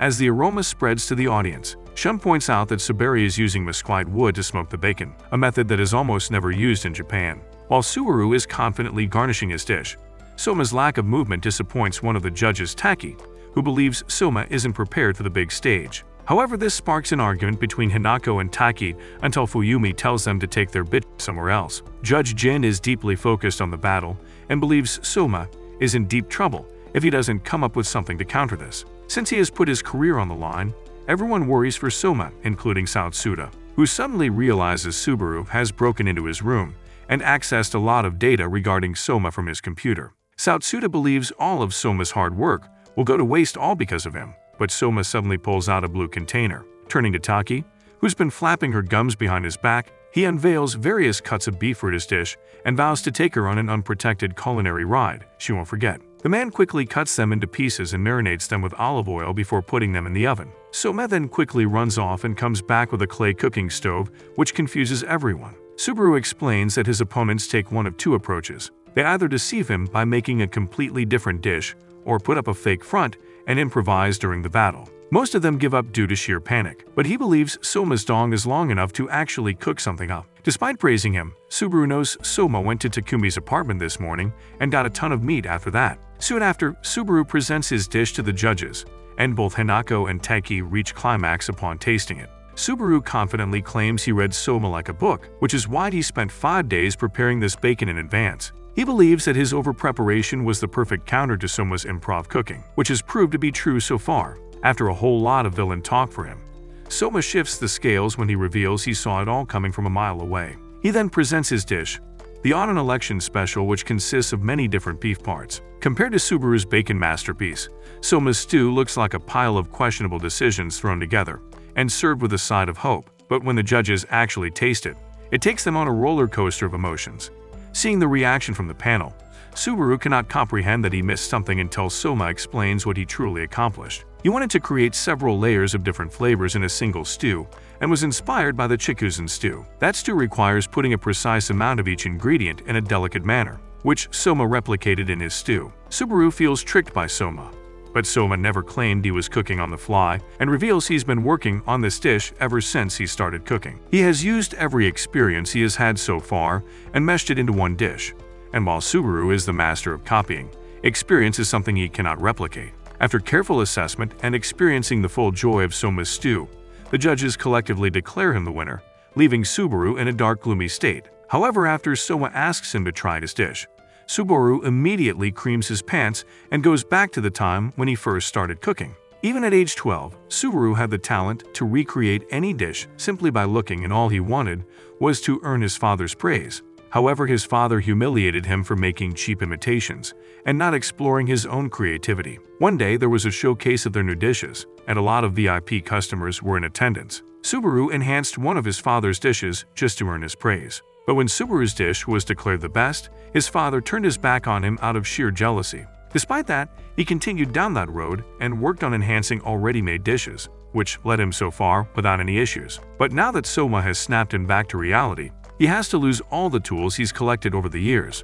Soma immediately declares that he will be returning the tools to their rightful owners, who rush the stage to get their respective pieces. One of them especially thanks Soma, revealing that this knife belongs to her mother, who passed it on to her. After she leaves, Subaru finally accepts defeat and vows never to cook again, but Soma smacks him on the head and tells him to keep it up. Just then, Takumi shows up all pumped and issues another challenge to Subaru for the future, planning to mop the floor with him next time. He then gives his mezzaluna to Soma, so he can take it back from him after he defeats him in a food war. After he leaves, Soma tells Subaru that he can never break the spirit of a true chef, and even when things go wrong one day, the shop must be opened on the next one. Leaving him with this life lesson, Soma meets Arina midway and vows to dethrone her in the near future. Meanwhile, Akira is training his senses with Jun by guessing the ingredients in front of them just by smell and then coming up with dishes he can create with them. On the other hand, Ryo's doing push-ups like he's training to beat the ingredients into submission. Just then, Alice walks into the room and unloads the whole room spray because it smells like shit.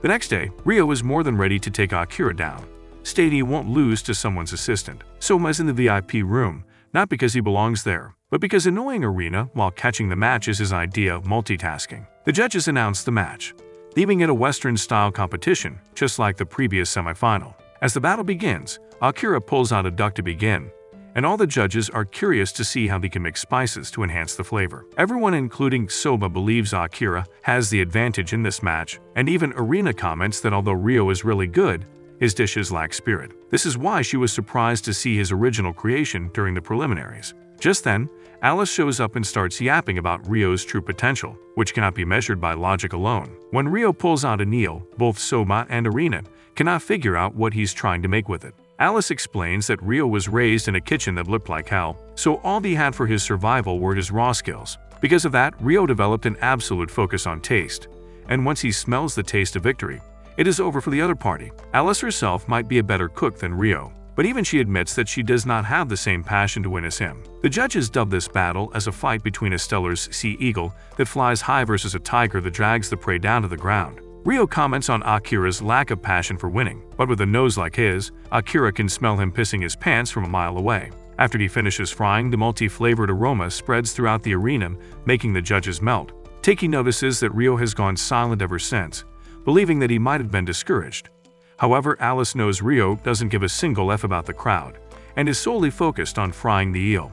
Using his heightened senses, he waits for the perfect moment to add other ingredients, and Arena quickly realizes he's going for a maplot, a cooking method where fish is braised with wine. After that, he wraps it with a layer of fat and starts preparing other ingredients. Just when he thinks he has a bigger schlong, Akira unzips his pants and pulls out his ace, which is the spices.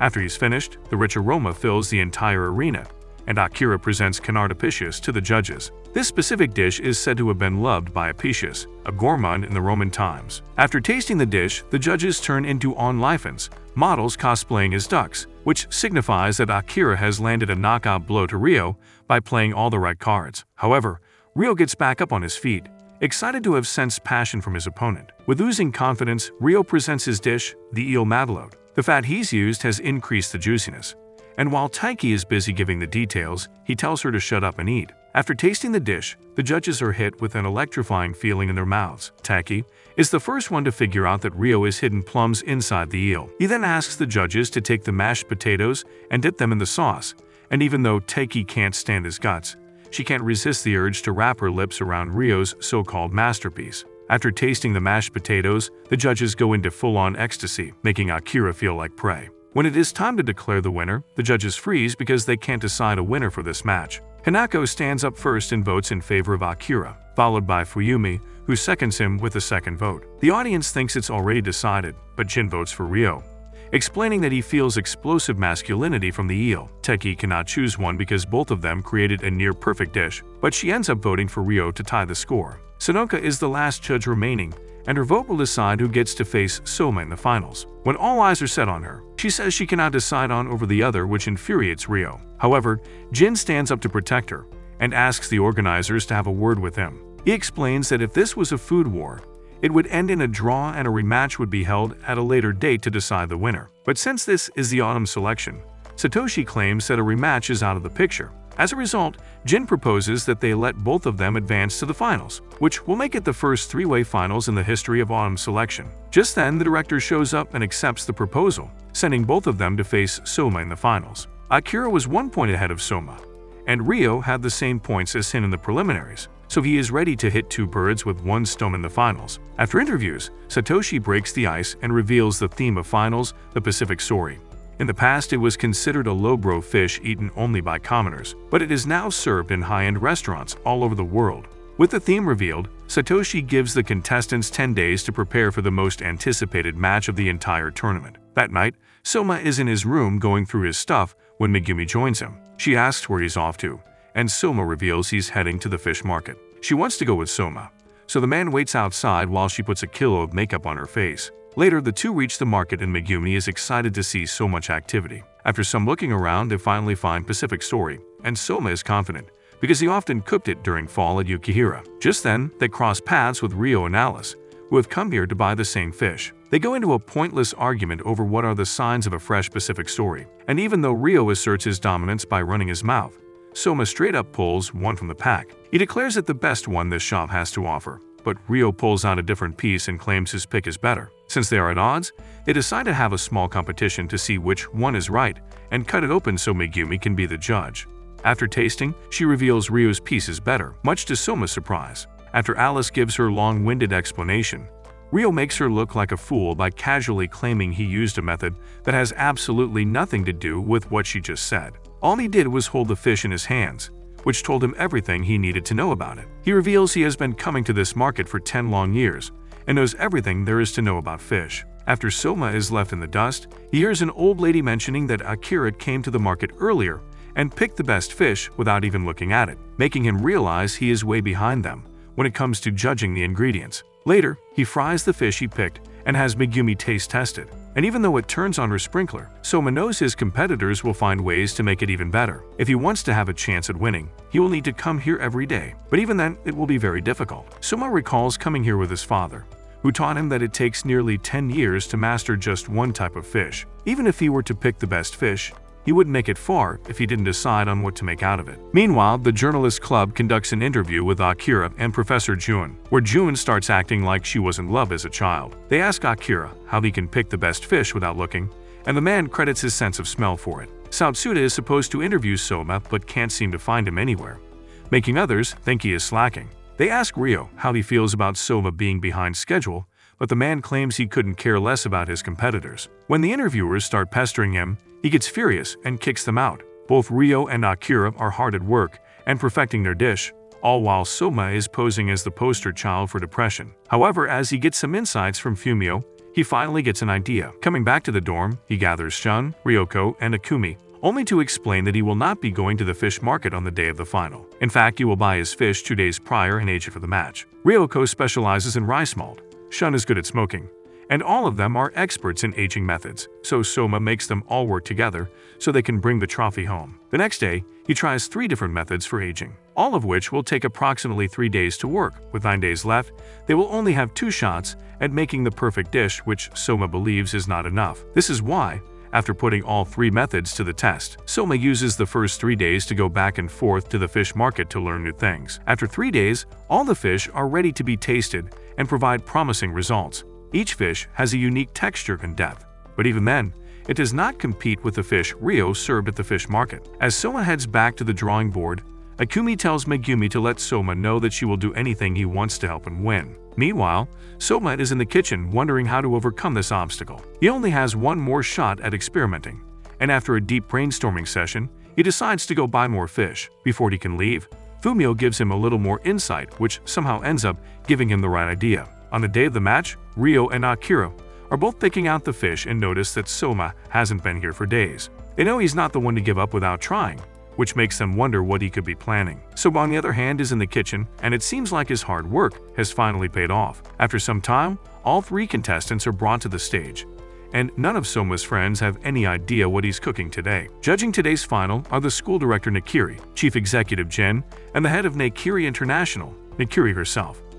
Alice casually drops that Nakiri is her mother, who leads Nakiri International, which is an institute that researches gourmet food. When she's asked to say a few words, she starts acting like a goofball because Japanese is not her first language. However, her mood completely shifts when she turns her attention to Soma, the very guy who knocked her daughter out. Both Akira and Rio demonstrate the top-quality fish they picked fresh from the market, but Soma's fish looks like dried-up poop. While the crowd fails to understand, Akira realizes Soma used the aging method to compensate for the difference in quality. However, they still believe Soma has no chance of beating them, and collectively congratulate him for coming in third. Just then, the roof is split open, allowing the moonlight to shine on the 3 competitors for dramatic effect. They are given 2 hours to finish the job, which is the time it will take for the full moon to cross the gap. Seeing the moon reminds Jin of the time he competed in the autumn selection finals, and now he's excited to see what these contestants have in store. As the match begins, all 3 of them start by preparing other ingredients,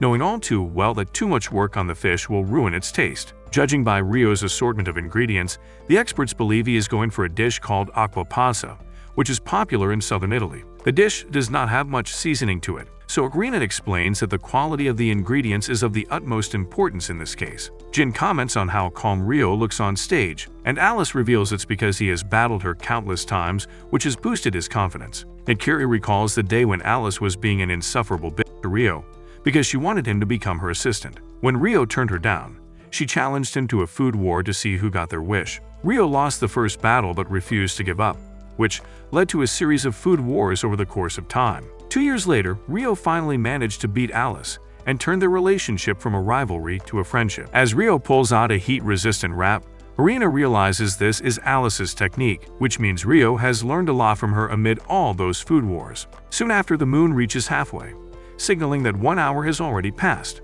Just then, finishes preparing his dish and thwarts Akira's attempts to talk him down. After that, the man carries the stuff over to the judges, while the moonlight gives him a dramatic spotlight. As soon as the judges open the wraps, the smell takes them to the middle of the ocean where they can feel each ingredient separately.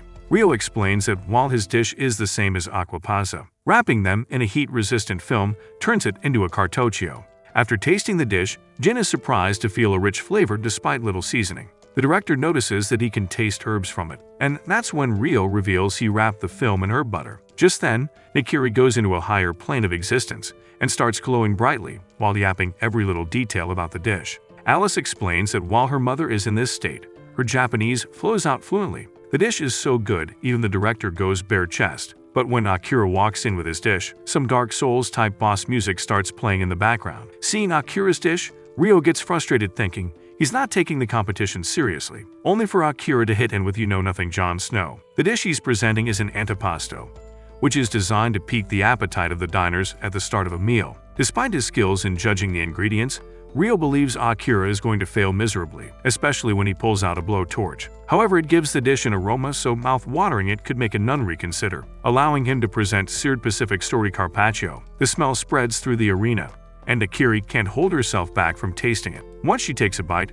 the dish is so explosive, it puts both her assets on display. Despite her feeling a ton of spices in the dish, the director reveals Akira only used one spice for this one. Even when his specialty is spices, he managed to elevate the taste of the seasonal fish by removing them from his dish. All he did was use kashi, a mixture of soy sauce, mirin, and sake, which is considered an all-purpose seasoning for most Japanese dishes. The judges realize that both Rio and Akira have reached new heights just after their recent battle. But Akira is one step ahead of Rio because of his expertise in multiple areas. As the crowd cheers for Akira, the time is about to run out and Soma is yet to finish his dish. Soon after, Soma walks to the judges with the hall echoing with his footsteps. Without any complicated bullshit, Soma uncovers to reveal a salted rice brand Pacific story, and all of his fangirls are excited to see what he has in store. Despite initial doubts, Soma has once again proved to everyone that he also belongs on the top stage with Akira and Rio.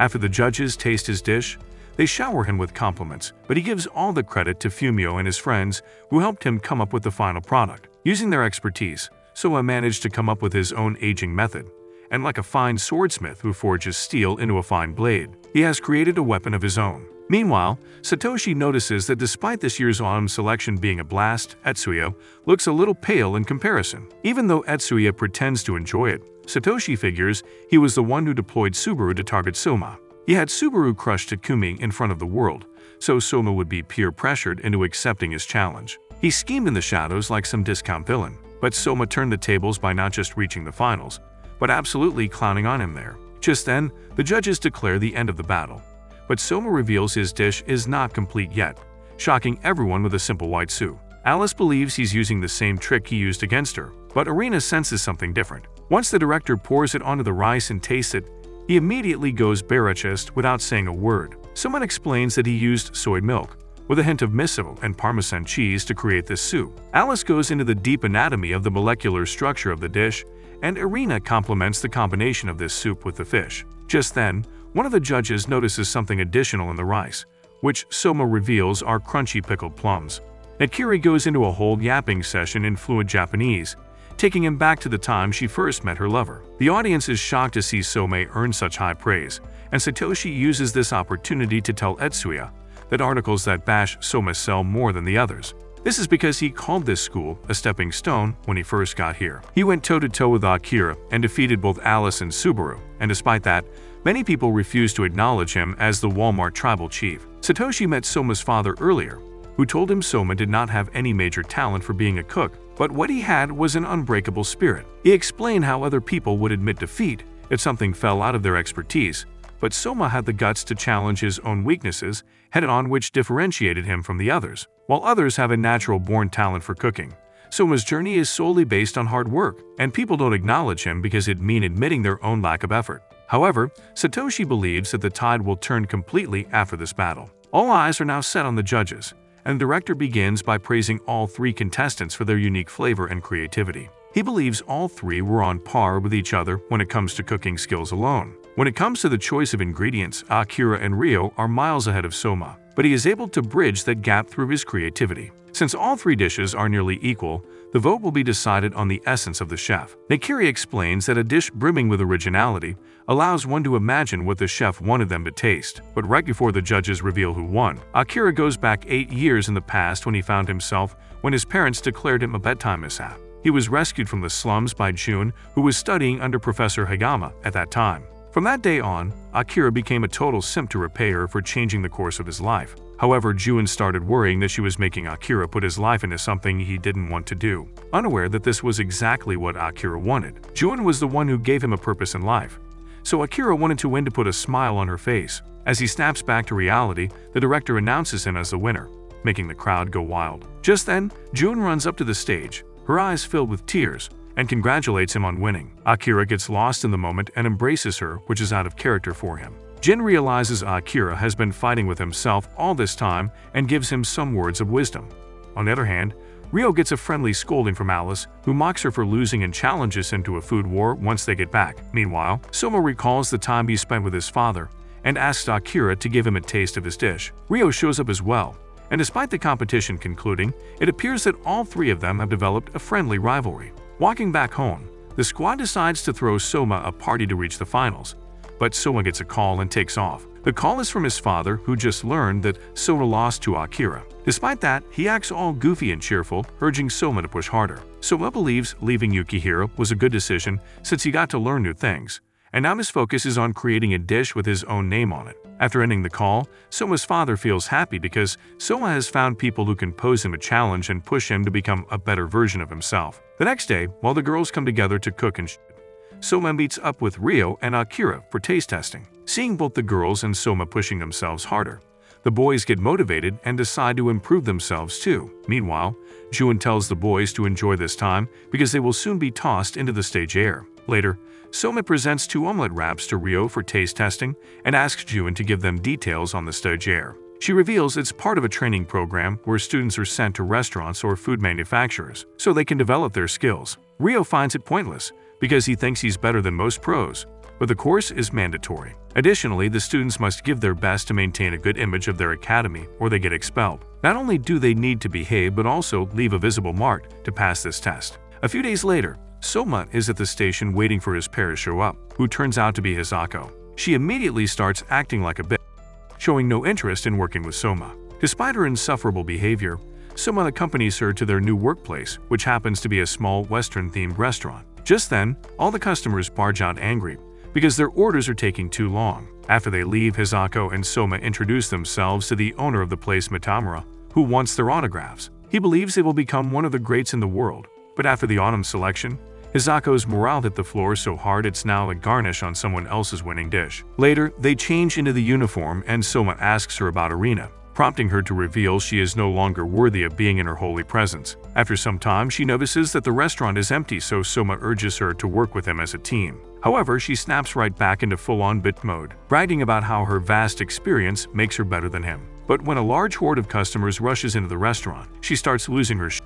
Mitamura explains that their restaurant used to be a regular joint, but when a bullet train was built in the area, people started rushing to the restaurant to grab a quick bite. Now this chaos is a daily routine for the restaurant, and this is where Hisako and Soma will be tested. Just as they barely make it through the first batch, another set of customers arrives, and everyone gets overwhelmed. That's when Soma shines by not only taking quick orders but also preparing them at tremendous speeds. When Soma asks Hisako to fix a wrong order, her ego nearly combusts on the spot, but she reluctantly follows orders. At night, when the restaurant closes, Matamura thanks Soma for stepping up and saving their sorry asses. Even Hisako can't help but praise Soma, but is surprised when the chefs praise her for keeping up to the speed. Meanwhile, Harina is paired with Megumi but starts arguing with the head chef Kasayama on the first day because she doesn't want to be reduced to a dishwasher. On the third day of the internship, Hisako notices a picture of the restaurant, which was taken when Matamura's father used to run the place. The old man was loved by the locals, and Matamura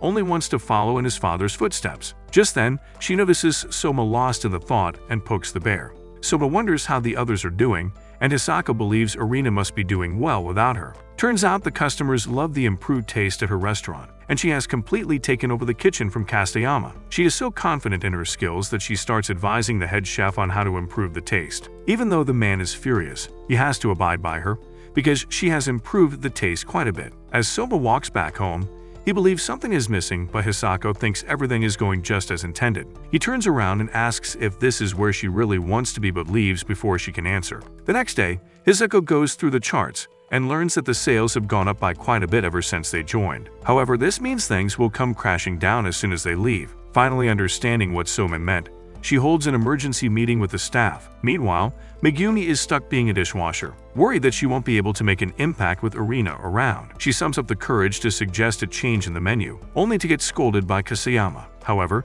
Arina encourages her to speak, so she gives out her suggestion regarding the sauces. While washing the dishes, she notices a lot of leftovers and believes they aren't serving the right amount, which impresses Arina. She suggests serving the sauce in a separate container, but Kasayama brushes them off, claiming it is his kitchen. Just then, a waiter arrives and reveals one of the customers is asking for more sauce, which proves Megumi's point. Matamura gathers everyone and explains they will need to hire more staff before Soma and Hisako leave, but it will be difficult to fill in their shoes. That's when Hisako suggests cutting the menu down, believing that having so many dishes is a liability. However, her suggestion received a lot of criticism because the menu has been their trademark for decades. That's when Soma steps up and asks what's the point of serving so many things if they are not made perfectly.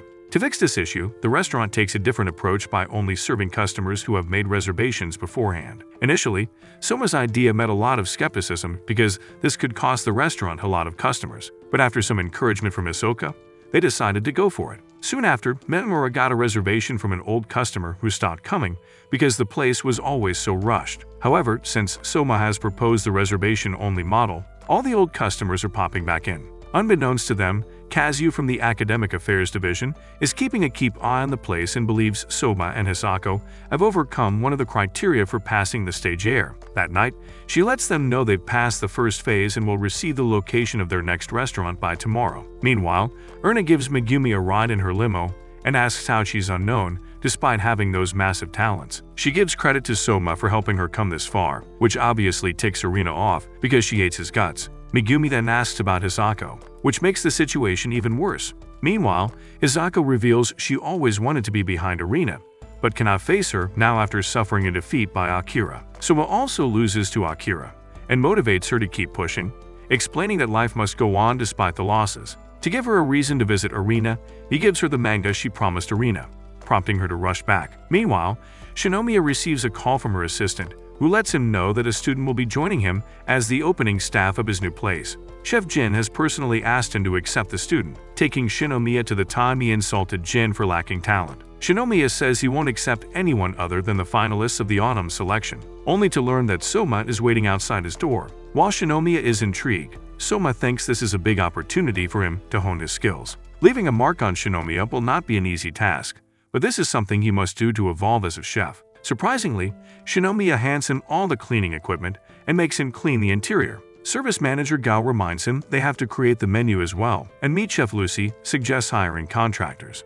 Shinomiya says they don't have the budget, so they must do everything on their own. Turns out, all his investors who backed his flagship restaurant opposed opening this one, so he cannot ask them for money. Gao and Lucy then introduce themselves to Soma, revealing they came here from the main restaurant to support the opening. They'd also have Abel, the main chef at the flagship restaurant, who will work here until things settle down. Just then, Shinomiya asks Soma to help him lift a cabinet, which makes Abel jealous because he is still not so casual about Shinomiya even after working together for years. However, the girls believe Shinomiya has gotten a lot nicer ever since he returned from Japan. Meanwhile, Shinomiya asks Soma why he's excited to work here, reminding him that it would have been much easier if he went to a local restaurant to pass the stage air. Soma believes coming here would improve his skills significantly, allowing him to create a dish with his name on it. Later, as the staff finishes setting up, Shinomiya decides to cook them a meal much to everyone's surprise. They watch the master at work and are presented with a dish called quiche, which has recently made its way to Paris.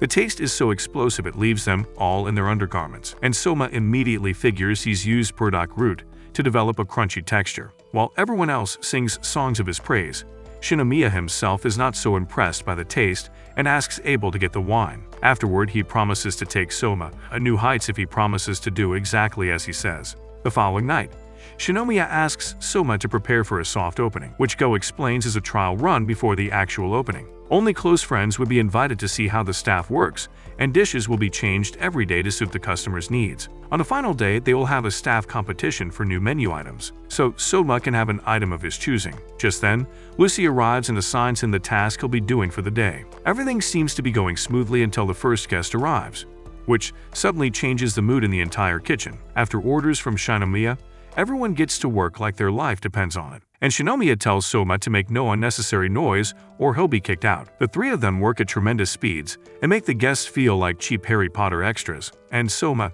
is barely keeping up with their pace.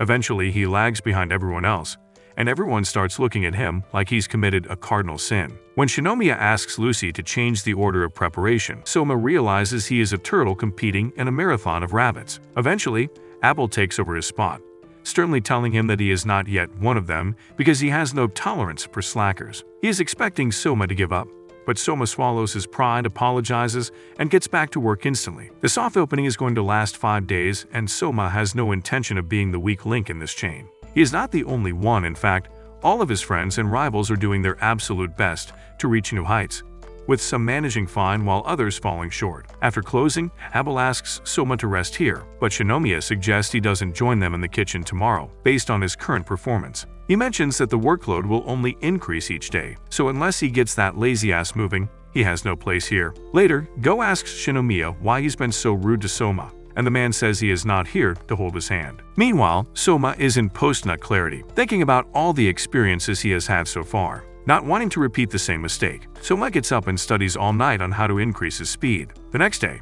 Abel and Lucy enter the kitchen to find Soma waiting for them. When Soma asks them to teach him how to cut faster, Abel scolds him for slacking and not preparing ingredients in his free time. However, Lucy points out that Soma has prepared every single ingredient already, giving them more than enough time to answer his questions. While he asks Lucy about the different cutting techniques, Abel is surprised to see Soma dedicating day and night to learning. That night, Soma tries his best to keep up, and even after some fumbles, his spirit does not break. After spending another night studying, he keeps asking more questions on the third day and continues to impress Abel. On the fourth day, Abel starts acknowledging his efforts and his unwavering spirit, even though he's treated as a housewife here. That day, Soma is finally able to keep up with Lucy and Abel and actually finds joy in learning these new techniques. Just then, one of the tables finishes their food faster than expected, and no one is free to prepare more. That's when Soma steps up, so Shinomiya allows him to complete the whole dish. After the closing, Shinomiya praises everyone for their hard work and tells Soma to keep this up for the last day. He asks Abel if Soma did well, and Abel hesitantly admits that he has what it takes to be in this kitchen. Go is surprised because Shinomiya didn't give him a single piece of advice, but what she doesn't know is that Soma was the only one ever who had the balls to challenge him to a food war. With guts like his, Shinomiya strongly believed that Soma was gonna pass this test with flying colors, which is why he never gave him any advice. Just then, Soma surprises them by revealing he wants to participate in the new menu battle tomorrow. Despite only working as a helper these past 4 days, Soma believes he has come up with something worth adding to the menu, something that he thinks will have his name on it. The stage air requires the participants to leave a visible mark on a professional setting, and each contestant is giving their all. The next day, Adele teaches Soma how to prepare French cuisine, which is made with a completely different thought process and style. Adele explains Japanese one requires minimal handling and processing of the ingredients to keep them raw, but the Italian one focuses on processing the ingredients with time and effort. After Soma memorizes tonight's recipe, Shinomiya walks in and asks everyone to be ready for the showdown. Meanwhile, Shinomiya talks to the press, letting them know that everything is going smoothly, and he wants this branch to be just as popular as the one in Paris. After a hard day at work, the restaurant closes, but Shinomiya reveals he invited some special guests, who are some familiar faces Soma met throughout his journey. After meeting these guests, Soma is shocked to learn that Shinomiya has also invited his mother. At first, she's pissed Shinomiya treats her like an afterthought, but once she tastes the dish, she can't help but feel proud of him. Soma asks what made him choose to specialize in French cuisine, and Shinomiya starts thinking of the time when he got accepted into the academy. His parents took him to a local French restaurant to celebrate, and he saw that his mother had a huge smile on her face because the food was so good. Ever since that day, he decided to master French cuisine so he could make his mother smile with his cooking. However, he refuses to share the story with Soma and takes him to the kitchen to prepare dessert. Once there,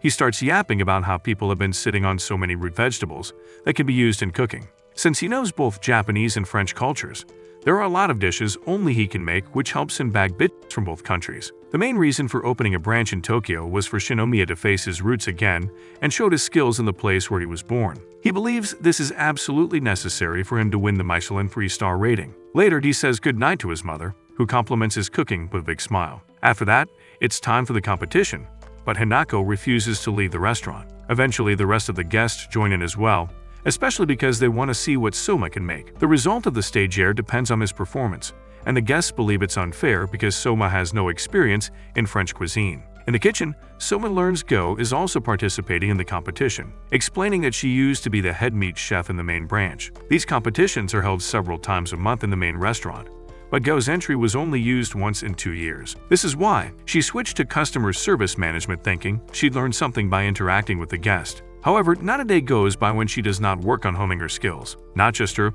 Lucy and Abel are also pretty serious about the competition, and Soma is right up there with them. After Shinomiya gives them the green light, everyone starts cooking, and Soma recalls his father teaching him how to fry fish. When Satoshi asked where he learned French cooking, Soma gave credit to his father. Now he understands that his father knew all those things because he had learned from experience. He combined all those things to make his dream come true. And this is exactly what Soma will need to do if he wants to evolve. Soon after, all the other chefs finish, and Soma is the last one to arrive. Much to everyone's surprise, he puts a simple chicken and egg rice in front of the guests. However, the chicken is filled to the brim with egg and risotto, and the taste is so explosive it turns Hanako into an on-life-ends model. While Soma goes into detail about how he managed to achieve this taste, Ebel doesn't understand how the egg stayed inside the chicken until it was cut.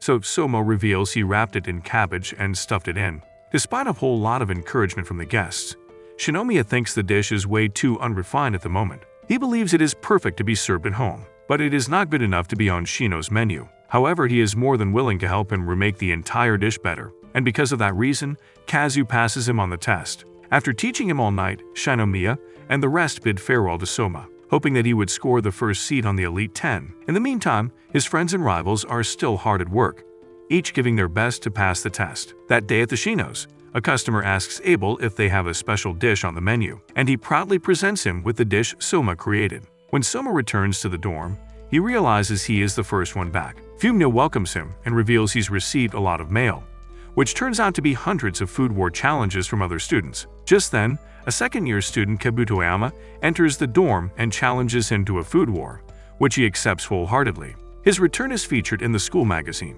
and Soma is prepared to face all the challenges that come his way. He has transformed from a background extra to the main character, and the world has finally got the memo. After the autumn selection tournament and the star year, Soma and the others who qualified for the tournament were invited to have a picnic and lunch with the Ora Farming Tatsuki Elite 10. While everyone was quiet and shy, Soma put his big balls on the table and challenged any of the 10 to face him in Shokugeki so he could join the 10.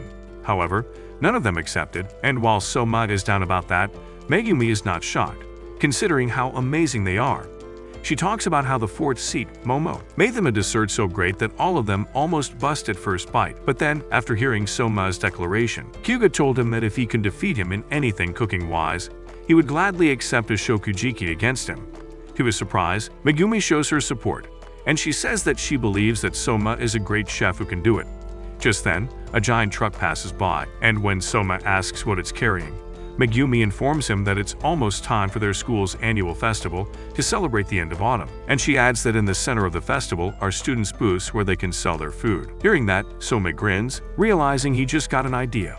Later, he starts learning about the festival and learns that it will run for 5 days. Just then, he spots the all-beauty and busty Arena, and when he tries to talk to her, she tells him not to talk with his peasant mouth. But then, he asks about the festival and whether she will be involved. Arena informs him that she and all the Elite 10 will be involved, as they are the center of the whole festival, and that excites Soma, as he plans to open a booth and defeat Kyuga in sales, so Kyuga will accept his Shokugeki. Arena is amused by his words, wondering if he knows what he got himself into. Then, in gym class, he tells his massive plan to Megumi, and asks her if she knows Kyuga's specialty. She says that Kyuga specializes in Chinese cuisine, and in that moment, they spot Miyoko, whom Megumi recognizes as specializing in Chinese, so they talk to her afterward. She's surprised to hear Soma aiming for Kyuga, and informs him that while she specializes in general Chinese, Kyuga specializes in Sichuan cuisine. She asks how many staff Soma has, and when he says that it's only him, both girls scold him for taking it too lightly. So, Miyoko decides that Soma needs to see the monster he's going against, and she'll do that by taking him to see Kyuga himself. After school, they visit Kyuga's training place where Johnny Sins and Saitamas are all working for him, training how to cook Sichuan food by using a wok, and it impresses Soma how in unison they are. When Kyuga spots the two, he greets them, even offering Miyoko to finally join his team, which she refuses.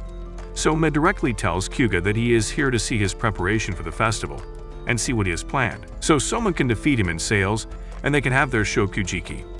Kyuga tells him that he's a man of his word, and hearing that, Soma bluntly asks what he's planning to serve. Kyuga laughs to see him so straightforward, but to demonstrate, he calls up 10 of his men and orders them to cook their famous signature dish. They cook in perfect unison, and Kyuga tells Soma that the Chinese have been mastering spicy food since the start of time, and he is here to go beyond perfection. He presents it in the form of mapo tofu, and when Soma bites a spoonful, he is amazed by how devastatingly hot and delicious it is, but what shocks him more is that all the bowls taste the same, making him realize that it's on another level than his usual mapo tofu. Kyuga boasts that all his men can cook that perfect bowl of mapo tofu, and in a festival where 500,000 people visit, he aims to sell thousands so he can be the top earner. Kyuga then asks Soma what his plans are to defeat him and his Sichuan fortress, and Soma confidently states that he will win with his own cooking. Afterward, Miyoko asks Soma what his actual plans are, and he says that he doesn't know yet and will think more. He thanks her and leaves, but Miyoko warns him that Kyuga has something that Soma doesn't have, which is a massive following and reputation. The next day, he reads a newspaper and sees that Kyuga has even customers coming back every year, but Saotsuda insists on helping Soma by putting articles about him in the festival guidebook, which Soma is thankful for. Soma walks back to the dorm, and Satoshi and his sweet cheeks pop up, expressing his excitement for Soma to join his team for the festival, so they can show what their dorm is about. However, Soma tells him about his plans, and both he and the others are worried about his plan to battle Kyuga in sales. Soma then asks what booth placement means, and they inform him that in the festival, there will be 3 different levels of booths, from cheap to medium to expensive. So not only that Soma have to plan his food, but he has to decide which price point to sell his food at. Satoshi adds that Kyuga will be in the medium booths, and he does so cause he already has a reputation, so his sales will be guaranteed, which risks Soma's own sales. A few days later, Soma sits down next to Arena in class, who is amused to see his stressed face, but while she is mocking him, Soma doesn't know she's there. When he finally clocks her, he points out how they always get put next to each other, including during the camp, but that suddenly gives Soma an idea.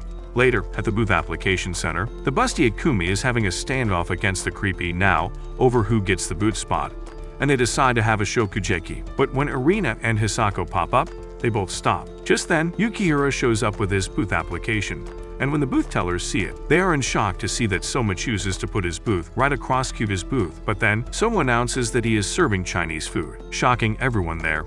Soma states that just like how he stole Arena's customer during the camp, he is planning to steal Kyuga's customers to defeat him. The foreman is then accepted, and Soma is fired up. But then, Arena warns that if Soma's booth loses money, he will be expelled, which shocks him. Days later, through Saotsuda's articles, people find out about Soma's stunt, and while some are calling him stupid, some are like Takumi is fired up, and some like Alice is pissed, that he's taking all the attention. Meanwhile, Soma is chilling at the Dawn Club with Ikumi and Kanashi, who scolds Soma for his reckless action, worried that he might get expelled. Soma believes that he can make a profit, but Ikumi thinks that putting his booth in front of a lion like Kyugo while he's a mouse is stupid. Just then, Ikumi has her fans wanting to talk to her, and Kanashi says that since she joined, the club has become livelier, and she became a hero even after defeating Now for a boot spot. Ikumi then returns and says that while she wants to help Soma, she has to prioritize the club, but Soma insists that she help her club, knowing that he helped her join, which makes her fold. Later, Soma drives past Irina and Alice arguing about something, and Izako is there too to tell Irina about her schedule. Seeing the three baddies, Soma approaches and asks them to be testers for his dish, so he can seed his level compared to Kyuga. While Irina refuses, Izako surprisingly gives him an hour to do so. Then she even helps Soma in preparation. And Irina notices that she has become closer to him since the stage year. Then, when Soma serves his homemade mapo tofu, the girls taste it. And while they say it's delicious, it is nowhere near Kyuga's creation. Irina informs him that he is lacking the ma and la, which can be achieved by using both red chili peppers and Sichuan peppers, which gives the mapo tofu that painfully delicious reputation. And Soma remembers how Ikumi used Sichuan peppers in her dish. Alice adds that hotness is not a flavor, but is a sensation of pain, and if used correctly, they can be addictive and release a person's dopamine, which is why Kyuga's customers keep coming back. Hisako adds that chili hotness is even used in medicine, and how Kyuga even stated that he loved torturing people with the hotness, like he's a sadist. Hearing the girl's information only makes Soma realize just how much he's missing about chili hotness. Inspired by Soma, Alice pays Akira a visit, inviting him to join her and Rio to make a booth and use Akira's club room for their base. Akira tries to reject, but Alice presents a contract signed by Juin for Akira to join them after Alice managed to convince her that Akira needed friends, and joining her would stop Akira from being a lonely loser who has no friends. That annoys Akira, but without choice, he joins Alice and Rio. Meanwhile, back at the dorm, Megumi tries his mapo tofu as well, and Soma tells her that he's in a similar position against Kyuga, like how he was against Subaru and his beef stew. So the best thing he can do is try out things so he can master the hotness of mapo tofu. Hearing that, Megumi gifts him with a book full of Chinese recipes. But Soma asks her why she has that, considering that Satoshi and the dorm and her own club invited her to join their booth. Megumi is confused by his questions and says that she thought he needed help, considering she has experience helping out his staff. Without any complaints, Soma accepts her application, and they start trying out recipes. They start by making a mapo tofu following the original recipe.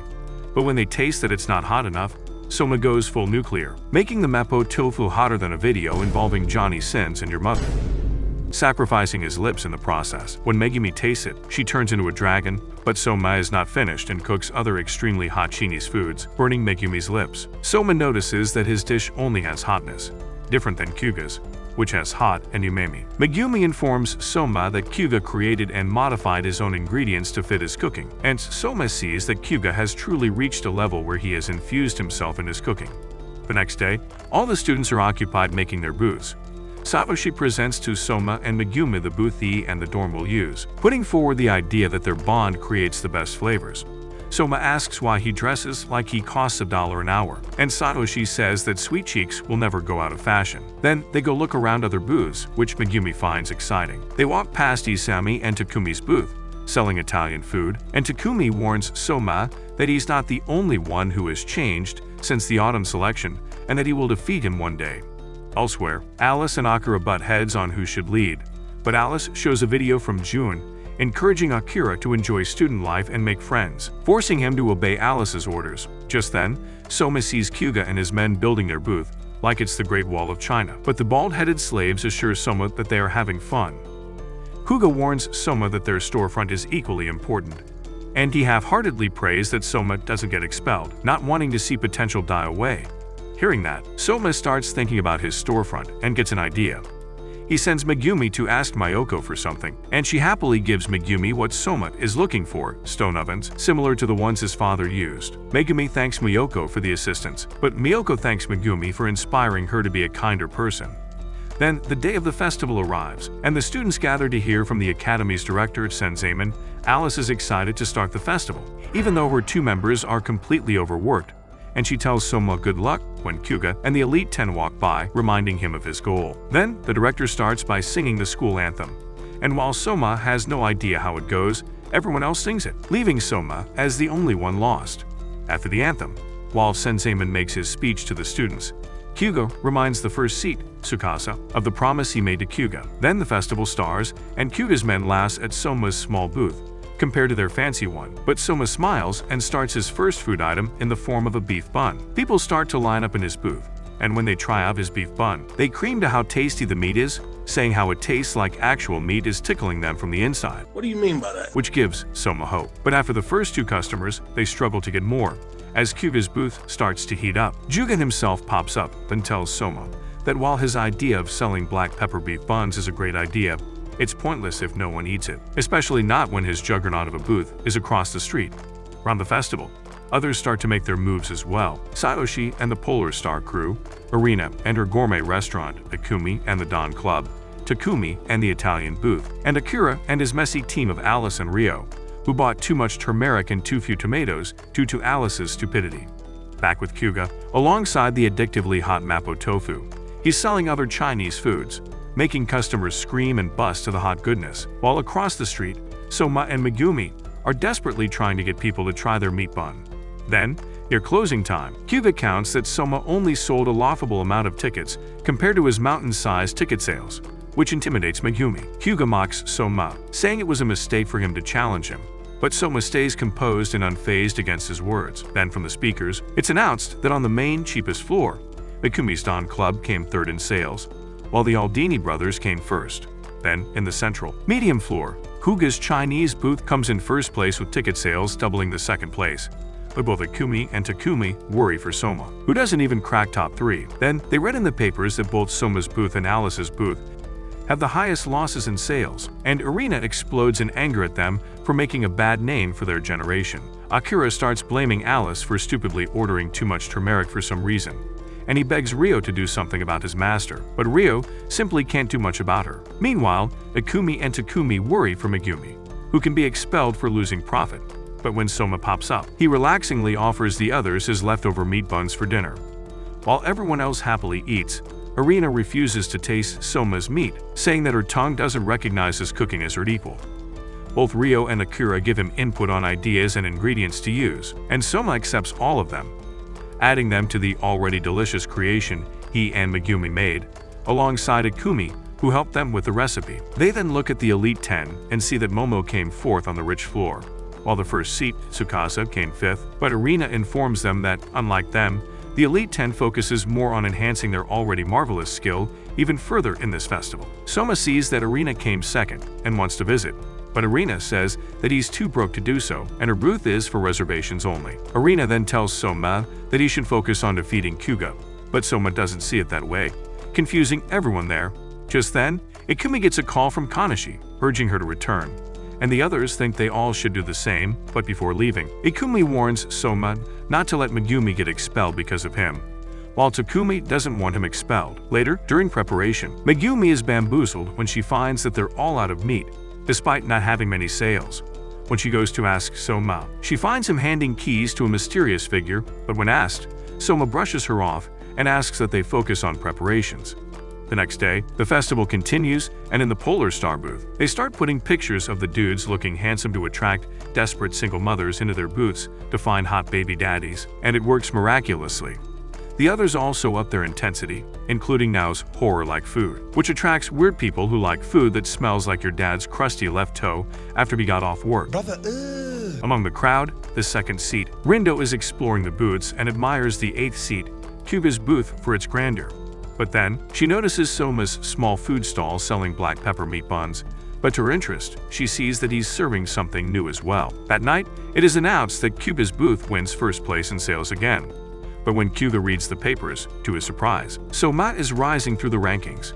He notices that his food stall is gone, and his members say that Soma left quickly right after the festival was closed. Elsewhere, the always freaky Nao is closing her booth when Soma and Megumi approach her with their food stall. Soma announces to the nearby customers that they are giving out free meat buns, and hearing that it's free, they gather like vultures and enjoy Soma's black pepper meat buns. When Nao pops in, she quickly matches Soma's freak in making weird food combinations, combining squid with peanut butter or all the while Megumi watches, thinking that the two of them are a match made in hell. Soma then informs now that just like other goods, handing out free samples, he is doing the same, but at night, so he can receive input and see what people like. Just then, an older customer says that he would love something a bit lighter than a meat bun, and hearing his input, Soma whips up a special dish he has perfected, using the bun's batter to create noodles, and the meat filling as its topping, and presents a Taiwan noodle dish. Others tried and are in awe at how light and refreshing it tastes. As they continue giving out their food for free, Megumi feels a bit sad that it's not included in their sales, but Soma informs her that his father used the same method before, and before they knew it, their booth was crowded, just because people love their food, which Soma hopes will happen against Hyuga. However, with only buns and noodles, Soma thinks that they need to make their food a bigger attraction to the eyes, just like how Hyuga made his mapo tofu extremely attractive. So he and Megumi discuss how to make their food as attractive as Lana Rhodes, before she got passed around like a blunt. Meanwhile, Alice is presenting another crazy idea to Akira by using horse meat stuffed with cow tongue, then making it a stew. Akira calls her an idiot for that idea and suggests they change tactics immediately. Ryo quietly asks Akira not to go too hard on Alice, but Akira says that Ryo's attitude is what makes Alice spoiled. But then, to Akira's surprise, Alice agrees with his words and decides to pivot their plans. Back with Soma, he and Megumi remember how Arina told them that Soma's mapo tofu is lacking the ma and la, but Soma tells Megumi that the reason his mapo tofu is not too hot is because his father believed that their food should be suitable to all tongues, not just hotness addicts. Then, Soma looks at the moon and gets struck by an idea. He apologizes to Megumi and informs her that they are going to be sleep-deprived the next day. Meanwhile, back at Yukiura Diner, the lights are on, and Kurase and a friend think that Soma is home. So they pay a visit, but when they open the door, they stare in horror. The next day, Ryoko and Yuki come to visit, and they are in shock seeing how insane Kuga's booth is compared to Soma's little food stall. They ask Megumi for their sales update, and Megumi says that while adding the noodle dish has given them profit, they still need to cover the massive loss from the first day. Just then, Kuga pops up next to Soma and says that Soma should just close down his booth, even begging him to stop struggling and let his dream die, but Soma stays quiet, unfazed. Yuki and Ryoko are annoyed seeing that and wonder if this is the end for them, but Megumi says that Soma still hasn't given up, as yesterday, Soma saw a weakness in Kuga's seemingly impenetrable armor. Then, the third day finishes, and that night, Soma and Megumi call in a few favors from people to make their booth better and more attractive. Then, Soma tries out another recipe inspired by everything he faced over the past 3 days. And when Megumi sees it, she believes that this is the dish that will give them their victory. The next day, being the fourth day of the festival and on the weekend, the customers doubled in numbers. And with the help of his community's chairman, Tomita, his booth now has benches and seats. While Tomita is more than happy to help, he wonders if it can make a difference against Kuga's booth. Before Tomita leaves, Soma offers to cook him something, and Tomita gladly accepts, wanting to taste the signature Yukiura flavor again. Then, while Soma is cooking, Kuga and his shiny head goons show up, making fun of his simpleton idea of adding benches and tables to gain more customers. But Soma confidently tells Kuga that while he is considered the new guy in the academy, he has 10 more experience than Kuga in terms of working in actual restaurants. Kuga's goons then notice that someone is cooking mapo tofu, and to their surprise, he is adding noodles to it. They laugh at his weak attempts, but get confused when Soma suddenly adds a gigantic meatball in the middle of the dish. They walk away, thinking he's gone mad, but Kuga feels curious about his new dish. Then, Tomita starts eating, but Soma asks him not to touch the meatball for now. When he tastes it, Tomita recognizes it as the signature Yukiura flavor, the same one that fed the community for years, but he wonders if that is enough to defeat Kuga's restaurant. It's there that Soma thinks that Tomita is wrong, and he reminds him that even the most experienced chefs struggle to satisfy all of their customers. When they look around, they see a lot of hungry customers in line for Kuga's place, desperate to get in, while people inside are being told that they need to leave right after eating, destroying their mood. Soma sees this happening from a mile away, having worked in a diner for years, so he now sees his chance to capitalize and asks Tomita to eat the meatball. When Tomita stabs the meatball, it bursts out a whole moon made with everyone's favorite comfort dish, the almighty curry. Everyone in Kuga's waiting line smells that delightful and homey aroma, and when they see Tomita eat it, they see the dude cream hard and even die for a second while eating it, making it impossible to resist. One by one, the line disperses, and they head to Soma's booth, leaving Kuga's place, making his goons panic. but Kuga urges them to calm down, saying that Soma's small stall could never handle that many customers. However, Kuga does acknowledge that in just as little as 4 days, Soma has turned from a rat into a full-blown lion capable of challenging him. But then, with more customers piling up, Soma and Megumi start to struggle to keep up with Kuga's army. But Soma knows that the guide he called is close. Suddenly, the giant Subaru pops up to help them. As a few days before, Soma asked for his help in his booth, and Subaru agreed to help him against Kuga, but needed to learn how to copy Soma, so he was handed the keys to the Yukihira diner, and was the horror show that the girls saw inside. Kuga and his goons are in shock to see Subaru there, realizing that he's moving like Soma's uglier twin brother, and he cooks like him as well, giving Soma the help he needed. With help secured, Soma thanks Subaru for showing up, but Subaru thanks him back for changing who he is as a person.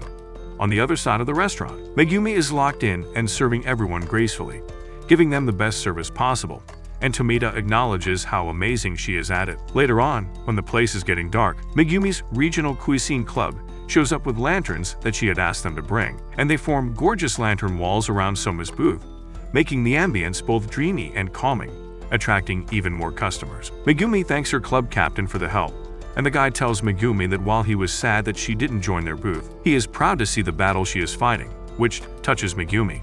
But then, with more customers popping in, Megumi is struggling to balance between cooking the meat buns and serving the customers at their tables. Soma sees that she is in dire need of help and wants to help her, but suddenly, the busty and creamy Akumi pops up, preventing him from stopping, and presents herself as the help he needs. She tells Megumi that she will take over the meat buns, knowing that it was her recipe, but being the master of all meats, Ikumi can fully sense the moment the bun is cooked perfectly, making it more irresistible. Toyota watches in awe, seeing that the duo who saved his district is working together again. Then, more help arrives in the form of the Aldini brothers, and Takumi tells Soma that, considering he is facing the 8th seat in Kuga, he refuses to let Soma lose without a fight, which Soma appreciates. Takumi then effortlessly keeps up with Soma, cooking the dishes, impressing Subaru, but Takumi pushes Subaru to his limit by taunting him, which Subaru welcomes as a challenge. With all the fronts from food to service to attraction covered, Soma finally has himself a cracked restaurant, sending fear into Kuga's heart. Soma urges his crew to push till the end, with the aim of defeating Kuga's fortress, and after hours of service, it's time for the truth. From the speaker, it is announced that in second place comes Kuga's Chinese restaurant, which injures Kuga, and in first place, beating all the odds against them, is Yukihira Soma's small food stall. The gang thanks each other for the hard work, and the customers give them a round of applause before Soma closes the restaurant after a day of great service, which he ends with a high five with his crew. Meanwhile, Alice and the boys' booth is slowly coming together when they make their own curry that is blended with cocoa that could evolve when they are eaten, which attracts the customers.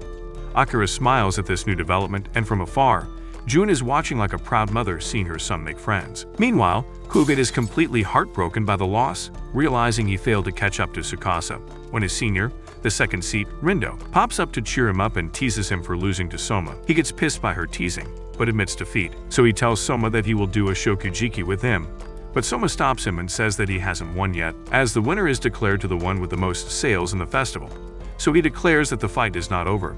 Then, on the 5th day, Soma gives it his all, but despite his best shot, Rindo tells him that it's not enough to cover the distance between his booth and Kuga's. Soma tells her that he planned to defeat him on the 4th day, completely wrecking him, but even he admits that he was too optimistic, and now feels disappointed to lose to Kuga by a small difference in sales.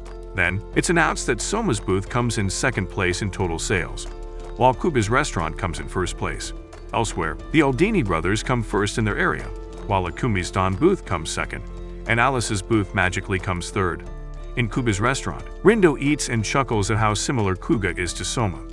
She reminds him that just like how Soma challenged the Elite 10 to a shokugeki, Kuga did the same a year before, but unlike Soma, who got rejected, Tsukasa accepted Kuga's challenge and completely annihilated Kuga 5-0 in judge points. Rindo adds that it's ironic how Kuga challenged Tsukasa once more this year, and Tsukasa accepted the challenge as long as Kuga came in first place for the whole festival. But now, because of Soma's resurgence on the 4th day, Kuga couldn't challenge Tsukasa, while Soma also failed to beat Kuga. So both chefs are losers in this war between them. However, Kuga admits that he does actually like and admire Soma, and Rindo admits that she does too. That night, while closing the booth, Rindo invites Soma and Megumi to join her to eat at the first seat, Tsukasa's restaurant on the high-end floor, which she knows they are curious to try. Once there, Soma is amazed by how fancy the place looks, and he asks why there are still customers there. Rindo informs him that, unlike the cheaper floors, the customers here can stay late and stay at Tatsuki's resort afterward.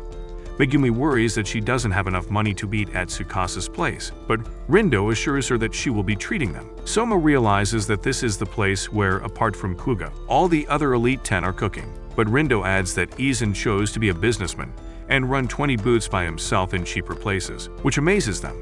Soma asks Rindo what she has been doing the whole festival, and to their surprise, she says that she has been visiting all 120 booths that are in the festival in just 5 days, which she believes is a productive activity. Then they head to Tsukasa's castle-like restaurant and are presented with a butler who informs them that Tsukasa is cooking a 9-course meal called a symphony of fall ingredients. Once inside, they are greeted by a dark room with nothing but tables, utensils, and Tsukasa himself, who Rindo says is purely doing all the cooking, hence why there are only 3 tables.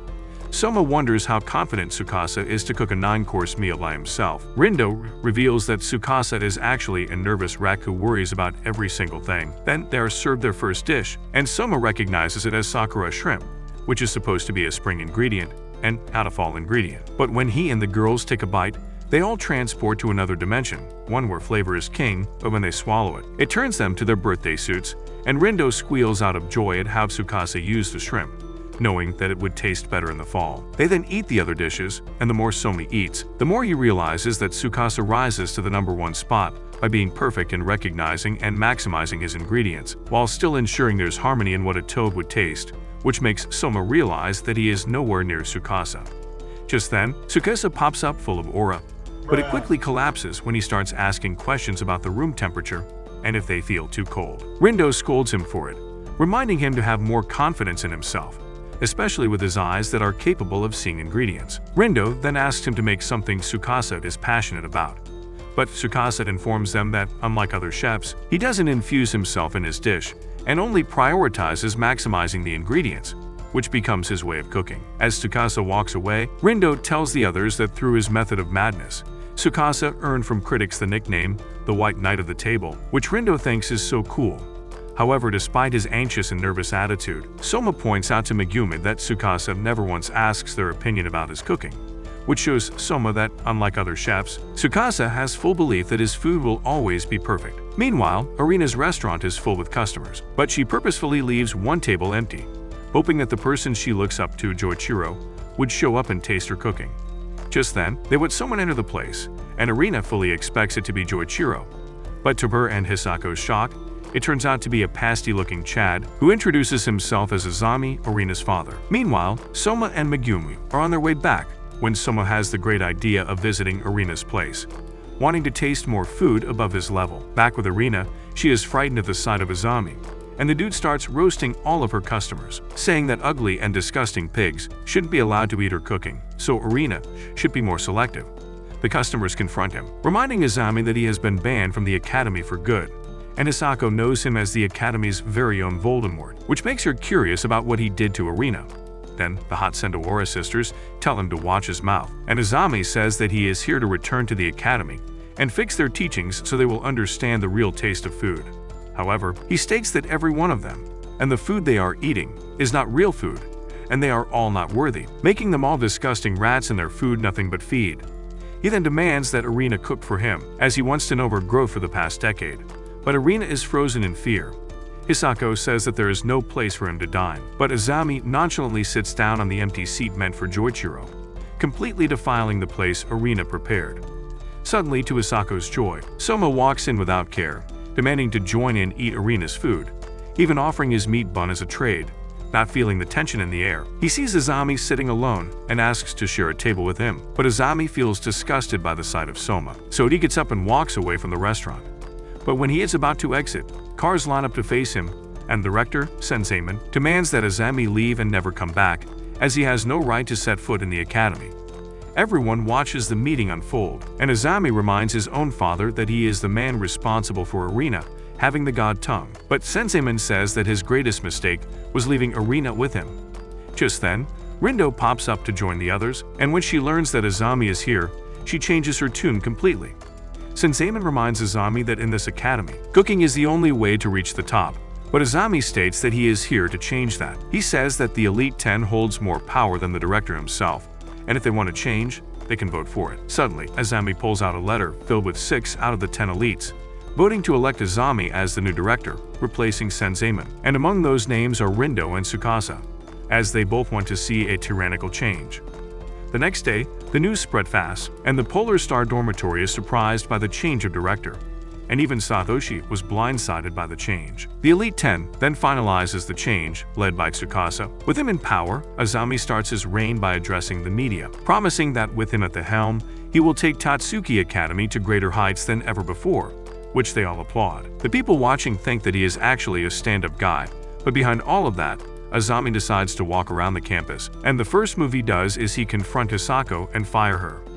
Orina tries to plead, but with one look, Orina completely agrees with everything Azami is saying, like she's in a trance, including never meeting Hisako ever again. Meanwhile, Soma has a visitor and is surprised to find Senzaemon in his room. He first tells Soma that he was the person who suggested to Soma's father to enroll Soma at Tatsuki. Knowing that Joichiro was once the second seat and a fantastic chef, wanting to talk more freely, Senzaemon invites Soma to go outside with him, and they jog along the road and do pull-ups to loosen up. Senzaemon then says that he wants to tell Soma what happened between Orina and her father, Azami. He first asks Soma what Orina is like, and when Soma mentions that Orina is strict, Senzaemon tells him that Orina used to be a bright and smiling girl. Years ago, when Orina's closest friends, Alice, left for Scandinavia to train, Azami made his move to approach Orina and trained her, promising to make her a great chef. But instead of training, Azami molded Orina into a cold, brutal person who is ruthless to food, even though she didn't want to throw away food. It continued for some time, and when Senzaemon found out about it, he banished Azami from the academy and from his own family, saying that he had brainwashed his own daughter to be a monster who hated food. But then, Azami managed to build himself overseas and sneaked into the Elite 10 to start a coup against Senzaemon and take over the academy. Senzaemon says that Orina was healing slowly with Hisako and Alice beside her, but now with Azami back and her support system gone, Orina will return to her old cruel self. Back then, Azami even destroyed all the letters Alice sent to Orina, in order to keep her isolated from everything, in order to make her god tongue perfect, while sacrificing her love for food. After telling the story, Senzaemon bows down to Soma and begs him to help save Orina, surprising Soma. Meanwhile, Orina dreams about her cold and dark past, and she wakes up in cold sweat, realizing that she is all alone with nobody else but her father. Suddenly, she hears a voice calling from the window, and Alice reveals herself, with Rio getting a lucky view of her Betty White. She then tells Orina that it is time for her to leave and run away, and when Orina looks down, she sees Hisako there, as she plans to get Orina away from Azami. Then, they run through the woods, not knowing where to go, but knowing that they need to escape. Alice tells Orina that she found Hisako like a corpse, begging for help, so Alice decided to help her, knowing that Azami is planning to break Orina the same way he did years ago, only this time, no one is there to save her. Alice then tells Orina how she sent so many letters, and it broke her heart that Orina never replied because of Azami, so Alice intends not to let Azami have his way, not like before. Just then, Rio points out that they need a place for Orina to stay, and while they are discussing where to go, it starts raining heavily. Orina tells them that it's pointless, and she should go back to her father. But in that moment, Megumi pops up with an umbrella. Seeing that it's raining and cold, Megumi offers them a safe haven in the form of the Polar Star Dormitory. Meanwhile, with the rain falling, Soma tells Senzaemon that he should go back, but before leaving, he tells the old man that he doesn't really care about Orina's family issues, but what he cares about is his main goal from day one, which is to cook something that Orina will call delicious, and to Senzaemon, that is good enough to save her. Senzaemon acknowledges what Joichiro told him, and that is that the person who will save Orina is his son, Yukihara Soma, and his generation of chefs. Afterward, Soma returns to the side of Orina and her lovely pinkie pies, and he's confused why she and Hisako are here. After they explain, Soma praises them for having the balls to run away. Meanwhile, Azami finds out that Orina is missing, and he knows it's Alice, so he sends a search party but lets Orina off for now. Back at the dorm, while Orina takes a bath, Hisako tries to convince the others to let Orina hide in their dorm. Seeing that they hesitate, Hisako reveals to them the truth, and they all change their tune quickly, fully accepting Orina. They all cry and embrace Orina as one of their own, which surprises her. Just then, Satoshi shows up, and when he finds out that Orina hasn't eaten, he announces a dorm party where Orina has to taste everyone's cooking. With every dish she tries, she criticizes all of them, calling the food from disgusting to salt-based cooking. But instead of being down and depressed, every single one of them is motivated to do even better. From afar, Hisako tells Soma that Irina is relaxed, knowing that despite her rough exterior, she is changing little by little for the better. Yuki then urges Soma to make something, and when Soma puts on his apron, Irina sees a glimpse of Joichiro from him, but she quickly brushes it off as a coincidence. The next day, while Irina is hiding in the dorm, Soma is told by Takumi and Izumi that Izumi is going to give a speech that will be broadcast to the entire school because Irina has run away from home. Soma isn't worried that Izumi will find Irina hiding in the same dorm as him, despite Alice and Irina's friends visiting every day. Izumi begins his speech with an introduction, then reveals that he has a revolution planned for the school's future. His first wish is to have the culinary course, clubs, and other divisions disbanded, which shocks everyone. Then, his second wish is to create and select a group that will lead the students to cook fine dining, which will be called Central. Izumi wants Central to teach the students to cook fine dining so that everything becomes uniform and balanced, and he warns them that if they don't obey Central's orders, they will immediately be expelled from the school. After Izumi's speech, all the students are left speechless, unable to believe what their future will look like, fearing that they might have to work in McDonald's in the future. But some students see Izumi's vision as a good thing, causing controversy among them. Elsewhere, while the Skewer Club argues about what to do, a group of security officers suddenly enters and hands them a letter from Central. They are shocked to discover that their club has been disbanded, along with many other clubs. At the Dawn Club, Mikumi wants to bite off the security officer's glizzy for delivering the letter, but they remind her that if she doesn't obey, she'll be expelled. Some clubs have no choice but to comply with the new rules and disband themselves. Meanwhile, Polar Star Dormitory, being the only dormitory at Tatsuki, becomes a target for abolition as well because Central sees no future in it. They want Savoshi to say something, but he hasn't returned since the speech. Suddenly, Soma invites Aizen to have tea with him, surprising everyone. Aizen sits with Soma and reveals that the documents he brought explain every reason why the dorm has to be abolished. Soma quickly realizes that the document's reasoning doesn't matter, because there's one way to solve it. So Soma challenges Aizen to a shokugeki, and surprisingly, Aizen accepts, despite many believing Soma is idiotic. Aizen reveals that Soma risks losing everything, just as he does, which explains why he accepts. He warns Soma to watch his shokugeki that day, claiming Soma's balls will shrink after seeing it. Then, the shokugeki is broadcast live between Aizen and the Skewer Club, and everyone supports the club chief, hoping he can defeat Central. While watching, Soma notices Aizen isn't taking the cooking seriously and senses something is wrong. Then, when both dishes are completed, the chief is stunned to find out Aizen has already won. Before the judges even taste their dishes, the chief thinks it's a mistake, but Aizen proudly reveals that he has bribed the judges to vote for him, shocking everyone watching. The chief can't believe he's being expelled, and his club is being dissolved. Panic spreads through the other clubs as they realize that shokugeki matches are rigged. At Polar Star, everyone is terrified, knowing that their dorm will be abolished no matter what because they can't win a corrupted match. The Skewer Club's chief curses Aizen's cheating, while Aizen walks in and celebrates his easy victory. He laughs, saying everyone who challenges him in a shokugeki backs down in fear. Meanwhile, Shun is in class, where his classmates explain that they must now cook strictly according to Central's recipes. Shun tries to cook in his own style, but the teacher notices and forces him to redo the dish. Elsewhere, Megumi learns that clubs are giving up one by one, and no one plans to fight back, meaning that they only have a few days left before their dorm is abolished. That night, Hisako notices Irina's room light is off and senses she's sad. She invites her to dinner, but Irina hesitates. At dinner, everyone reflects on their memories in the dorm, realizing how much they love it. As they reminisce, Irina feels guilty for hiding the truth about her father. Suddenly, Yuki bursts into tears, saying she doesn't want to lose the dorm, and she still wants to have fun and cook with her friends. Her words make everyone else cry. Later that night, Soma sits alone, thinking about what he should do, and he recalls his father once telling him how fun it was to live in a dorm like this. The next day, Soma confronts Aizen directly, and Aizen mocks him for challenging him to a shokugeki, calling him a stupid donut. He warns Soma that he will lose no matter what because the judges are already in his pocket, and he trash talks more, saying that his friends probably cried all night like an ugly dog, knowing the dorm is doomed. To his surprise, Soma calmly tells Aizen to accept his challenge, not for his friend's sake, but for his own. He believes that the dorm is the place where he honed his cooking, and he refuses to let it be destroyed. Meanwhile, the chief of Shokugeki is shocked to hear about Soma's upcoming match. Meanwhile, Soma's friends read the letter he left them, where he tells them he's challenging Aizen and leaves curry for them in the fridge. Suddenly, Misako rushes in and tells everyone to turn on the television, where Soma's Shokugeki is being announced. Aizen declares that the theme ingredient will be chicken, but Soma ignores him, infuriating him.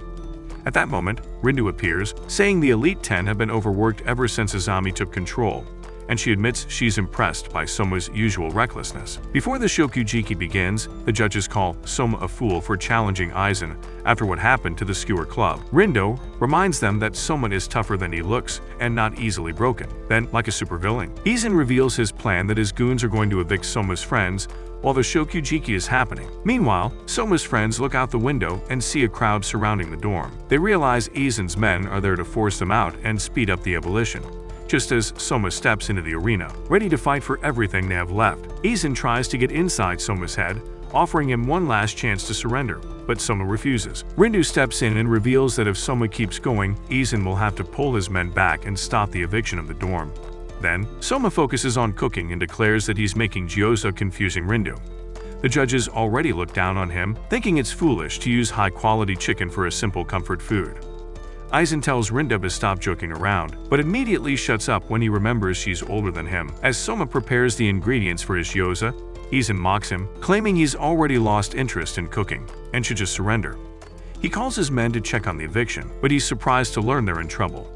Moments ago, before Aizen's men stormed the place, Fumio showed the dorm members a relic from Polar Star's golden age in the form of equipment the past residents used to defend the dorm. She explains that the Golden Age members were once Tatsuki's strongest, and when other clubs try to attack, they were the ones who drove them off. Arena realizes that even if they fight to protect the dorm, it won't matter if Soma loses the Shokugeki. But Soma's friends refuse to give up. Seeing Soma fight alone inspires them, and they decide to fight too, using smoke bombs, shields, and water hoses to push back these goons. Aizen becomes furious when he learns Soma's friends are fighting back, and Soma tells this pathetic, limp-willy loser that if he wants to talk, he should prove it through cooking. Aizen finally realizes he'll have to cook seriously if he wants to break Soma's spirit. He takes off his glasses to lock in, and as he prepares his ingredients, Aizen tells Soma to try his dish later, so that he can understand the difference between their levels. The judges get excited to taste Aizen's cooking, knowing that he rarely cooks himself. Aizen leaves his chicken boiling untouched for half an hour, making everyone wonder what he's planning. Soma stares at him, and Aizen notices. Suddenly, Soma says he's surprised Aizen can actually cook, making Rindu laugh, but she explains that despite his chopped face, Aizen fought hard to earn his seat on the Elite 10, even earning the name The Alchemist, who mastered his cooking skills through countless connections across Tatsuki. While everyone watches, Aizen declares that he's a businessman first and foremost, and that this match is just a way to expel Soma, but Soma doesn't care. He knows the Shokugeki is rigged, but he tells Aizen he'll still learn something from this match. Then, Soma ties his headband, signaling he's ready to get serious while farming aura. Everyone is shocked as Soma stuffs his gyoza filling into a whole chicken. While Rindo can't wait to eat, the judges remain unimpressed. So Rindo leans in and tells Soma that the judges are all Aizen's partners. Bound by contract to Central, so no matter what Soma does, they'll side against him. Just then, Aizen announces that he's done cooking. The judges perk up when they see he's made Hainin chicken rice, and even prepared an extra plate for Soma. Then they taste it, and an instant warmth spreads through them, experiencing that the flavor is deep and soothing, proof that Aizen truly is a master. Even Rindo takes a bite and nods, understanding why he's called the Alchemist. The judges are ready to vote immediately, but Soma stops them, reminding them that his dish isn't finished yet, as he still has a trick left. Aizen scoffs and tells them to call it, but Soma smirks and insults him, saying that Aizen is afraid of his dish. That angers Aizen, but Soma ignores this scumbag and continues cooking. He melts cheese and drizzles sauce over his gyoza, and the judges roll their eyes, thinking it's a waste of time, but Soma hushes them, fully focused. Aizen starts to worry that someone is hiding something in that chicken broth, but then Soma listens closely as the gyoza crisps up, and the moment it's perfect, he pours the chicken broth sauce over it to finish. Soma offers Aizen a taste, and Aizen approaches with the belief that this tastes like trash, but the moment his palate touches the food, he looks like a guy busting and pooing at the same time. He struggles to hide his excitement and pleasure, and the judges can't believe what they're seeing. Then, Soma serves them next, and one crooked judge tries to vote for Izan right away, but the others stop him, drawn to Soma's dish. When they take a bite, their expressions change as they taste the explosion of flavor and warmth that defines Soma's cooking. Then, when Rindo tries it, she almost creates a puddle. Soma explains that the secret lies in his sauce, and its key ingredient is ketchup. Everyone suddenly understands why the dish feels nostalgic and satisfying, and Soma tells them the flavor comes from the heart of Polar Star Dorm. Meanwhile, Soma's friends continue defending the dorm. Arina watches in disbelief, telling Hisako that his friends are strange. She recalls being forced to taste their dishes because she lived with them. One day, Yuki even made her try a dish after tweaking her recipe. Arina expected it to taste awful, but to her surprise, it was perfectly balanced. She went to the kitchen and found Soma there, experimenting with oily chicken. When he added tomatoes to balance it, the idea for gyoza was born, all thanks to his friend's influence. Back in the arena, Soma looks directly at one of the biased judges who's about to vote for Izan. He tells him to try his dish first, as it represents the dorm Izan is trying to destroy. Soma promises that if the judge eats it, his taste buds will have the same feeling as when he first gets his pickle wet in love juice. Reluctantly, the judge takes a bite, and the moment the flavor hits, he's overwhelmed by its richness and heart. The others quickly follow, and one by one, they raise their hands for Soma, giving him the win. Izan drops to the ground in disbelief, defeated not just by Soma's cooking, but by the heart and unity of Polar Star Dorm. Back at the dorm, the intruders suddenly stop the eviction, and Zenji blurts out what he just saw on television, that Soma did the impossible, and everyone is shocked when they learn that Soma wins his Shokugeki by unanimous decision. Rindo is impressed with Soma, because he proves he can defeat Izan easily, which reminds her of what Satoshi once told her. Back then, Satoshi relaxed during Soma's fake match with Izan, and during the dorm's eviction because he knew that Soma could handle Izan easily. After the eviction ends, Soma returns home and finds the dorm in chaos. His friends rush to him, worried because he went to the Shokugeki alone, but their anxiety fades when they learn he won unanimously. The Polar Star members decide to celebrate Soma's victory. Takumite doesn't get angry at Soma this time because he admits he would have done the same thing. Everyone is still amazed that Soma defeated Izan, and they start teasing Arina, saying that Soma might even be able to defeat her. While Hisako explains more about Arina, Soma begins wondering what's happening to the other clubs being shut down. Suddenly, Satoshi appears, and at first, everyone thinks Satoshi has betrayed the Polar Star Dorm, but he quickly assures them how much he loves it. Then, Satoshi reveals that Central is now willing to accept any Shokugeki challenge from anyone because of Soma's influence with fair judges. And in his usual freaky style, Satoshi strips down and puts on an apron to celebrate their victory, making Hisako and Arina blush, seeing him wiggle his cheeks and pickle. Then, as Arina observes Soma, she realizes that he is the heart of the dorm, the one who saves them from eviction. Later, she confronts Hisako, asking why she places so much faith in Soma. Hisako answers honestly, saying she believes the one who will save Tatsuki from Azami's control is none other than Soma. The next day, Satoshi attends a meeting with Azami, and during the meeting, Azami informs him that he is being expelled from the Elite 10 alongside the 8th seat, Puga, and the 3rd seat, Tosuki. Rindo is the only one who protests, while the rest agree with Azami's decision. But Azami adds that he hasn't expelled Arina because he believes she will eventually return to his side. Azami then reveals that he knows that Satoshi has been working behind the scenes, ensuring that all Shokugeki will have fair judges, which annoys some of the Elite 10 while exciting some of them. Later, after Soma learns about Satoshi's Shokugeki rules, he decides to observe how Central's chefs compete. The group splits up to scout different matches. Soma, Megumi, and Takumi head to Hall C, where they witness Aizen and Momo in a Shokugeki against a team of chocolate patissiers. There, Soma is astonished by Momo's bizarre ritual, where she tears off her teddy bear's hands and uses them as oven mitts. And despite the fair judges, in the end, Momo and Aizen easily crush the chocolate patissier team, which ignites Soma's determination to challenge them one day. Aizen notices Soma in the crowd, and the sight reminds him of his humiliating loss. Backstage, Aizen is burning with anger, still unable to accept defeat in what he insists was a rigged battle. Suddenly, Central's enforcers appear and mock him for losing to Soma. Moments later, those same soldiers step onto the stage for their next match against the Spanish cuisine group and confidently allow their opponents to choose the dish. They boast that they will win easily because they are Azami's personally chosen chefs, tasked with eradicating any group that dares challenge them.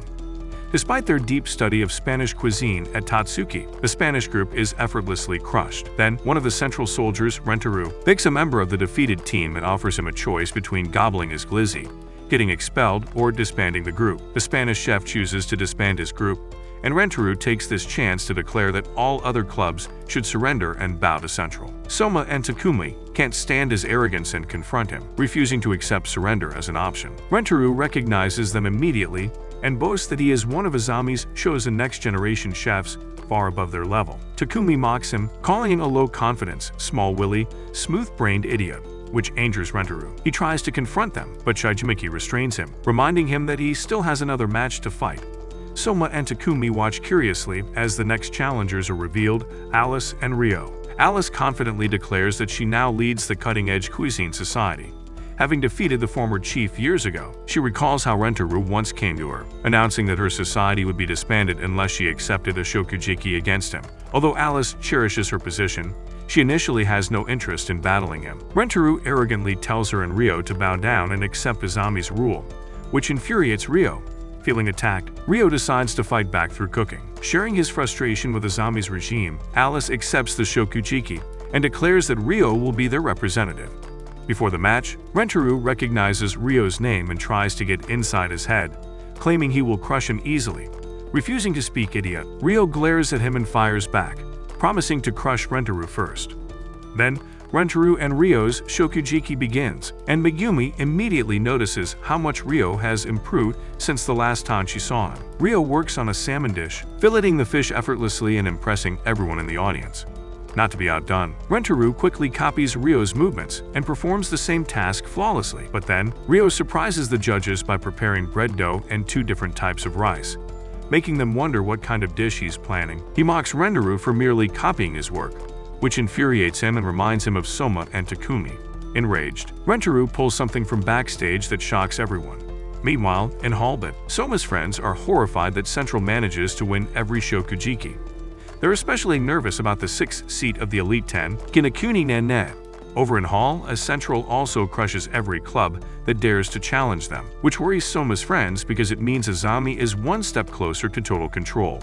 Back in the arena, Rentaro unveils a cutting-edge piece of technology, and Alice's expression darkens as she knows exactly what it is. Rentaro smirks and tells Rio that he'll defeat him using this equipment and earn himself a promotion. Soma grows uneasy, doubting that Rentaro has the skill to control such advanced machinery, seeing him as more of a local crack dealer than a Gordon Ramsay. Suddenly, Mie appears beside them and warns them not to underestimate Rentaro, as she knows firsthand how great his cooking truly is. On stage, Rentaro seasons the salmon fillets, slices them into cubes, and wraps them neatly in bacon. He places them into the steam connection, and Mie proudly explains that Rentaro is a master of low-temperature cooking. Soma tilts his head, confused again, prompting Alice to explain that low-temperature cooking allows precise control of flavor and texture. Rentaro, known as the master of heat, believes he can cook anything as long as he understands temperature. Calm and focused, he works as though the machine is an extension of himself. When he finally removes the salmon from the steam connection, the aroma makes the judges and Megumi salivate at how divine it is. Impressed, Soma acknowledges Rentaro as a legitimate chef. Then, Rentaro slides his dish into a salamander for finishing, confusing Soma yet again, so Alice steps in to explain how the equipment caramelizes and crisps the surface. Then, Rentaro finishes his dish and announces it as salmon confit flam. He even prepares an extra portion for Momo, telling her he made something sweet especially for her. The judges are amazed by the dish's appearance but insist on tasting it before deciding. When they cut into the salmon, they marvel at its perfect texture, and one bite leaves them stunned by how the flavor it is, cooked to absolute perfection. Momo samples her portion and freezes in surprise that it's salmon ice cream. Everyone stares in disbelief, wondering how Rentaro manages to turn salmon into ice cream. Alice immediately understands that he must have used a cryo mill, and Rentaro is impressed by her quick deduction and explains that his dish is a study of temperature, time, and heat working in harmony. Momo nods as she savors the dish, understanding the balance Rentaro wanted to express, and it even makes her body release its own sweet syrup. Everyone begins to think Rentaro and Central will win easily, but Rio tells them to tighten their sweet cheeks until they see his dish. Rio presents his own salmon creation, a kolibiak. Meanwhile, at the Polar Star dorm, Irina sits alone, thinking about what Hisako told her that Soma might be the one to save Tatsuki. Her thoughts are interrupted when Satoshi suddenly walks in, confused about where everyone has gone. When Irina explains that the dorm members are scouting Central's shokugeki battles, Satoshi mentions that Alice is participating in one of them. back at the arena. The judges examine Ryo's kulibiak and finally understand why he prepared both rice and dough. Confused, Soma listens as Alice and Takumi explain that kulibiak is a Russian-style pie filled with layers of salmon, rice, and vegetables. Ryo urges the judges to taste it immediately, confident that its flavor will overwhelm them.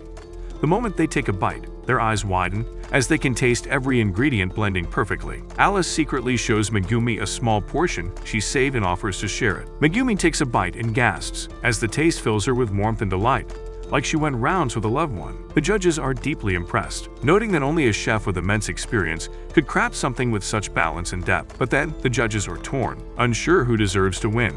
One even suggests calling it a draw because both dishes are extraordinary. But Rentaro smugly declares that his use of cutting-edge technology makes his dish superior. He insists he's far above Ryo, whom he calls a simpleton, ape-like cook. But Soma, who hasn't even tasted the dishes yet, senses something off, and he knows Rentaro made a crucial mistake. The judges taste both dishes again, this time focusing deeply. Suddenly, realization strikes them that Ryo's dish brings out the maximum flavor of the salmon, something Rentaro's technical precision failed to achieve. Rentaro stares in disbelief, refusing to believe that his elite methods lose to Ryo's instinctive cooking. Hearing the disrespect, Ryo tells him to taste his dish. When Rentaro takes a bite, he immediately feels the pure, vibrant freshness of the salmon explode on his tongue. Baffled, he demands to know how Ryo achieved it. Ryo explains calmly that he wrapped the salmon in a thin crepe filled with his own secret seasonings, which draw out and amplify the fish's natural flavor. The judges nod in admiration, noting that both chefs used bacon, but Ryo's composition created a subtle yet vital contrast. One of the judges explains that Ryo's uneven texture and layered taste make it linger longer on the palate, something Soma and Alice instantly understand. Rentaro stares at Ryo in disbelief, realizing how much he has changed. He once thought Ryo was just an idiotic chef who drowned everything in spices. But now he sees the transformation, and he realizes that Ryo's time working at a curry restaurant taught him how to master spices and control balance in ways he never imagined. In the end, the judges deliver the result that Ryo wins the Shokugeki unanimously, marking the first victory against Central's. While Soma and the others celebrate Ryo's big win against Central, Azami suddenly begins clapping, startling everyone and silencing the group. When Alice and Ryo are little, Irina tells Alice to keep writing her letters. Since then, Alice has always written to Irina, which surprises Ryo. One day, Alice realizes she never receives a single reply from Irina, but she doesn't give up, and she keeps writing letter after letter. Month after month, Alice continues sending them, still waiting for a response that never comes. What she doesn't know is that Azami tears every one of her letters to pieces, ensuring Irina never sees them, and that's why Alice's mailbox stayed empty all those years. Now facing Azami again, Alice feels old bitterness resurface. Meanwhile, Satoshi and Irina sit together in a car, and Satoshi reveals that Alice is the head of the cutting-edge cuisine club. He shows Irina Alice's Shokugeki records and explains that Alice has a long history with the Academy's battles, which now makes her a target of Central. Irina grows concerned and quietly wonders if Alice is all right.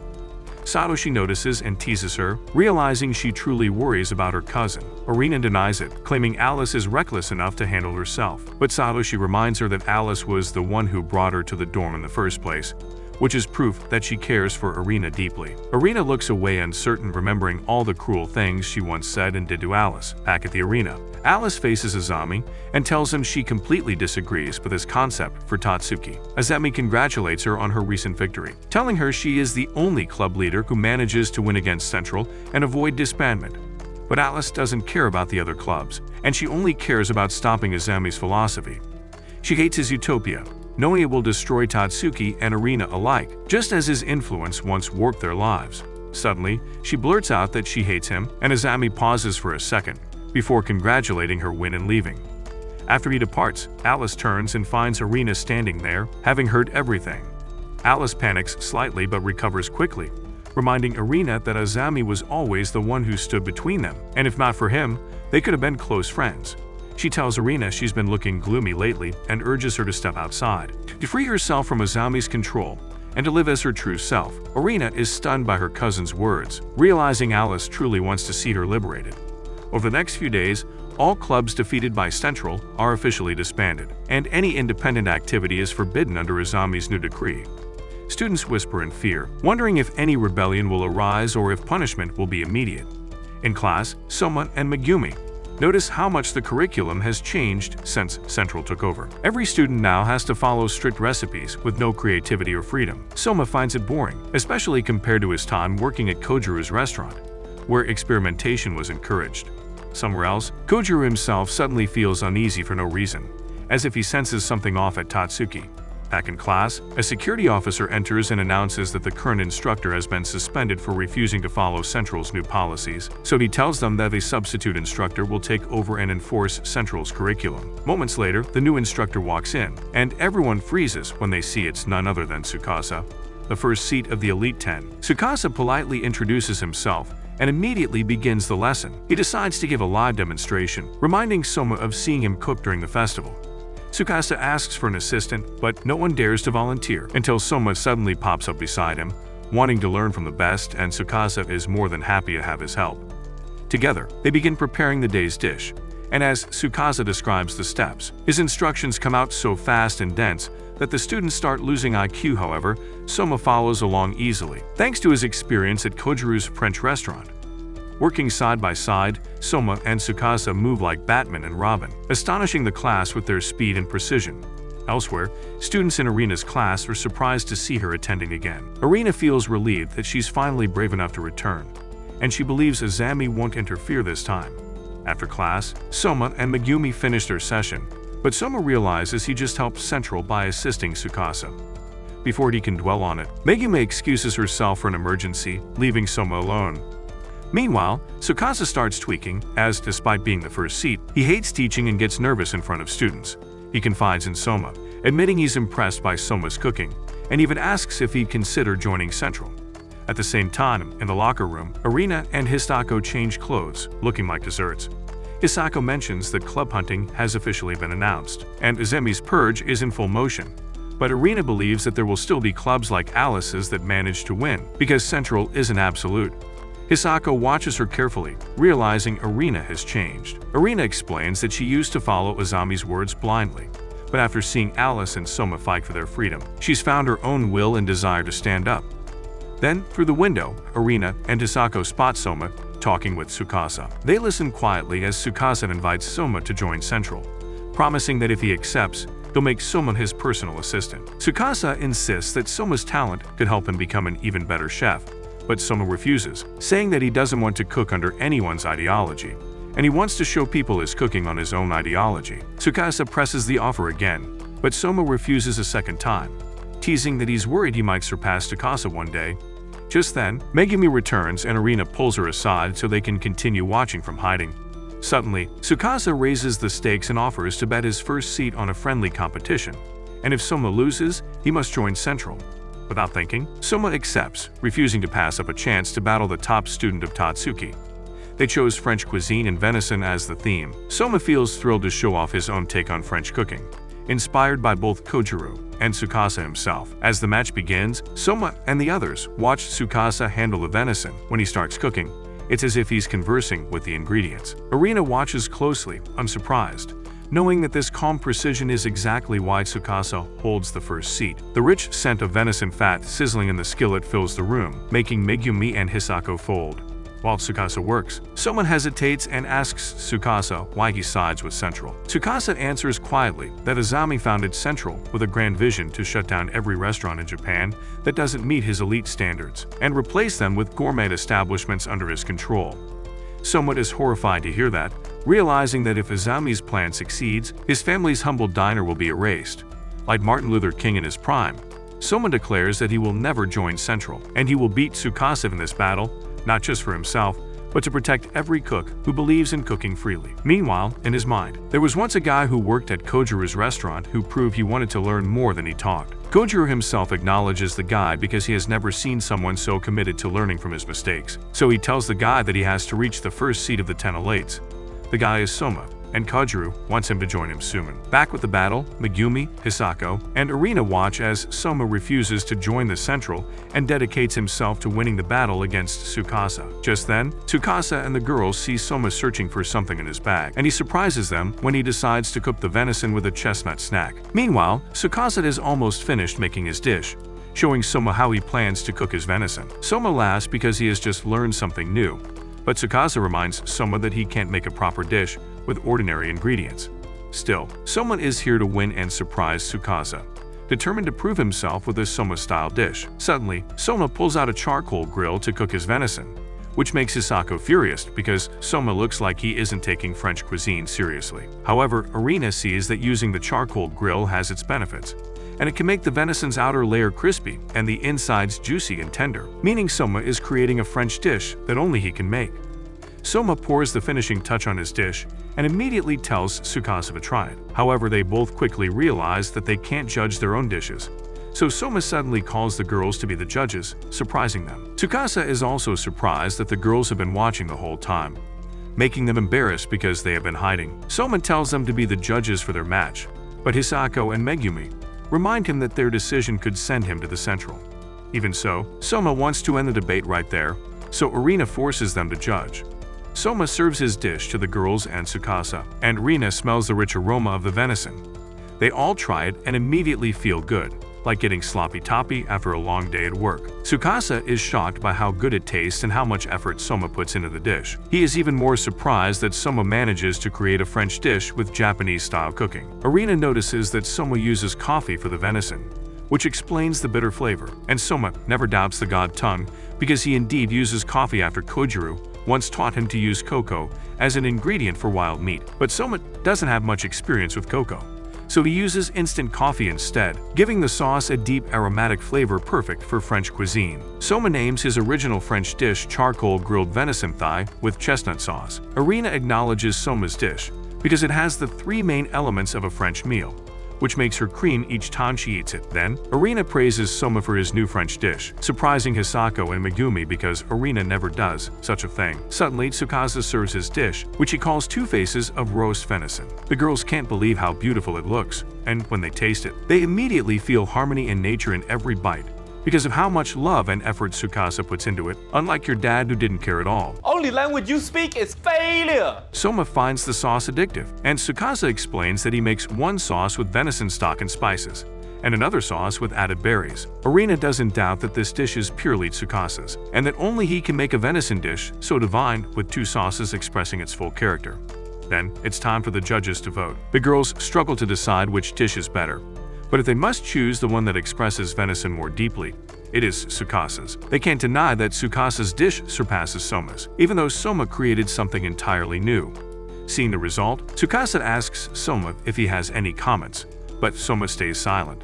But then, Tsukasa declares their match a draw since it isn't an official shokugeki, and that having Soma as his assistant would actually be dangerous for Tsukasa's ideology. However, Soma still can't accept the decision, and Hisako and Megumi quickly tell him to shut up before he says something that could send him to the central, giving Tsukasa time to leave. But then, Soma realizes that he has lost to the first seat of the Elite 10, but he knows he is closer than ever to reaching that position, so he's fired up to fight for it.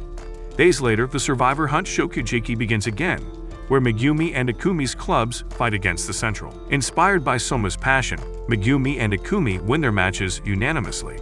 Meanwhile, Tsukasa tells Azami that Soma is at the center of all the Central's losses, and later that night, while the Polar Star members celebrate Megumi's victory, there's a knock on the door. When Soma goes to open it, he is stunned to see Azami standing there. Arina and the others are equally shocked, and Satoshi politely asks Azami to leave because they're celebrating. Azami tells them he is there for Arina, who immediately obeys his call. Suddenly, Funio appears and confronts Azami, calling him Nakamura because he is an alumnus of Polar Star Dormitory. Everyone is surprised, except Satoshi, who has already researched Azami. Satoshi knows that Azami was once the 3rd seat, and eventually became the 1st, surprising everyone because Azami had a great career before being exiled by Senzaemon. Azami declares that Polar Star Dormitory is on his list of places to destroy, making Funio furious, so she kicks him out. As for Arina, Azami knows that she will eventually return to him like a loyal puppy, but for now, he lets her be. But then, Soma follows Azami outside to ask him about his life in the dorm, wondering why Azami hates the dorm so much. Azami recalls the golden age of the dorm and mentions a senior he idolized, Saiba Joichiro. While Azami reminisces, Soma suddenly tells him that Joichiro is his father, and in that moment, Arina overhears this as she steps outside, and the revelation shocks her. The others then show her a picture of Joichiro. and Irina is shocked to see that Soma is the son of someone so amazing in her eyes. Meanwhile, Azami is amused by all of this and tells Soma that the revolution he's trying to achieve is aimed at destroying the culinary world that ruined Joichiro. So Azami can't wait to show his revolution straight to Joichiro's son, which can be seen in the next season. If you watched this anime recap until the end and want the next part, comment down below Screw Central. And if you love anime recaps like this, watch this video.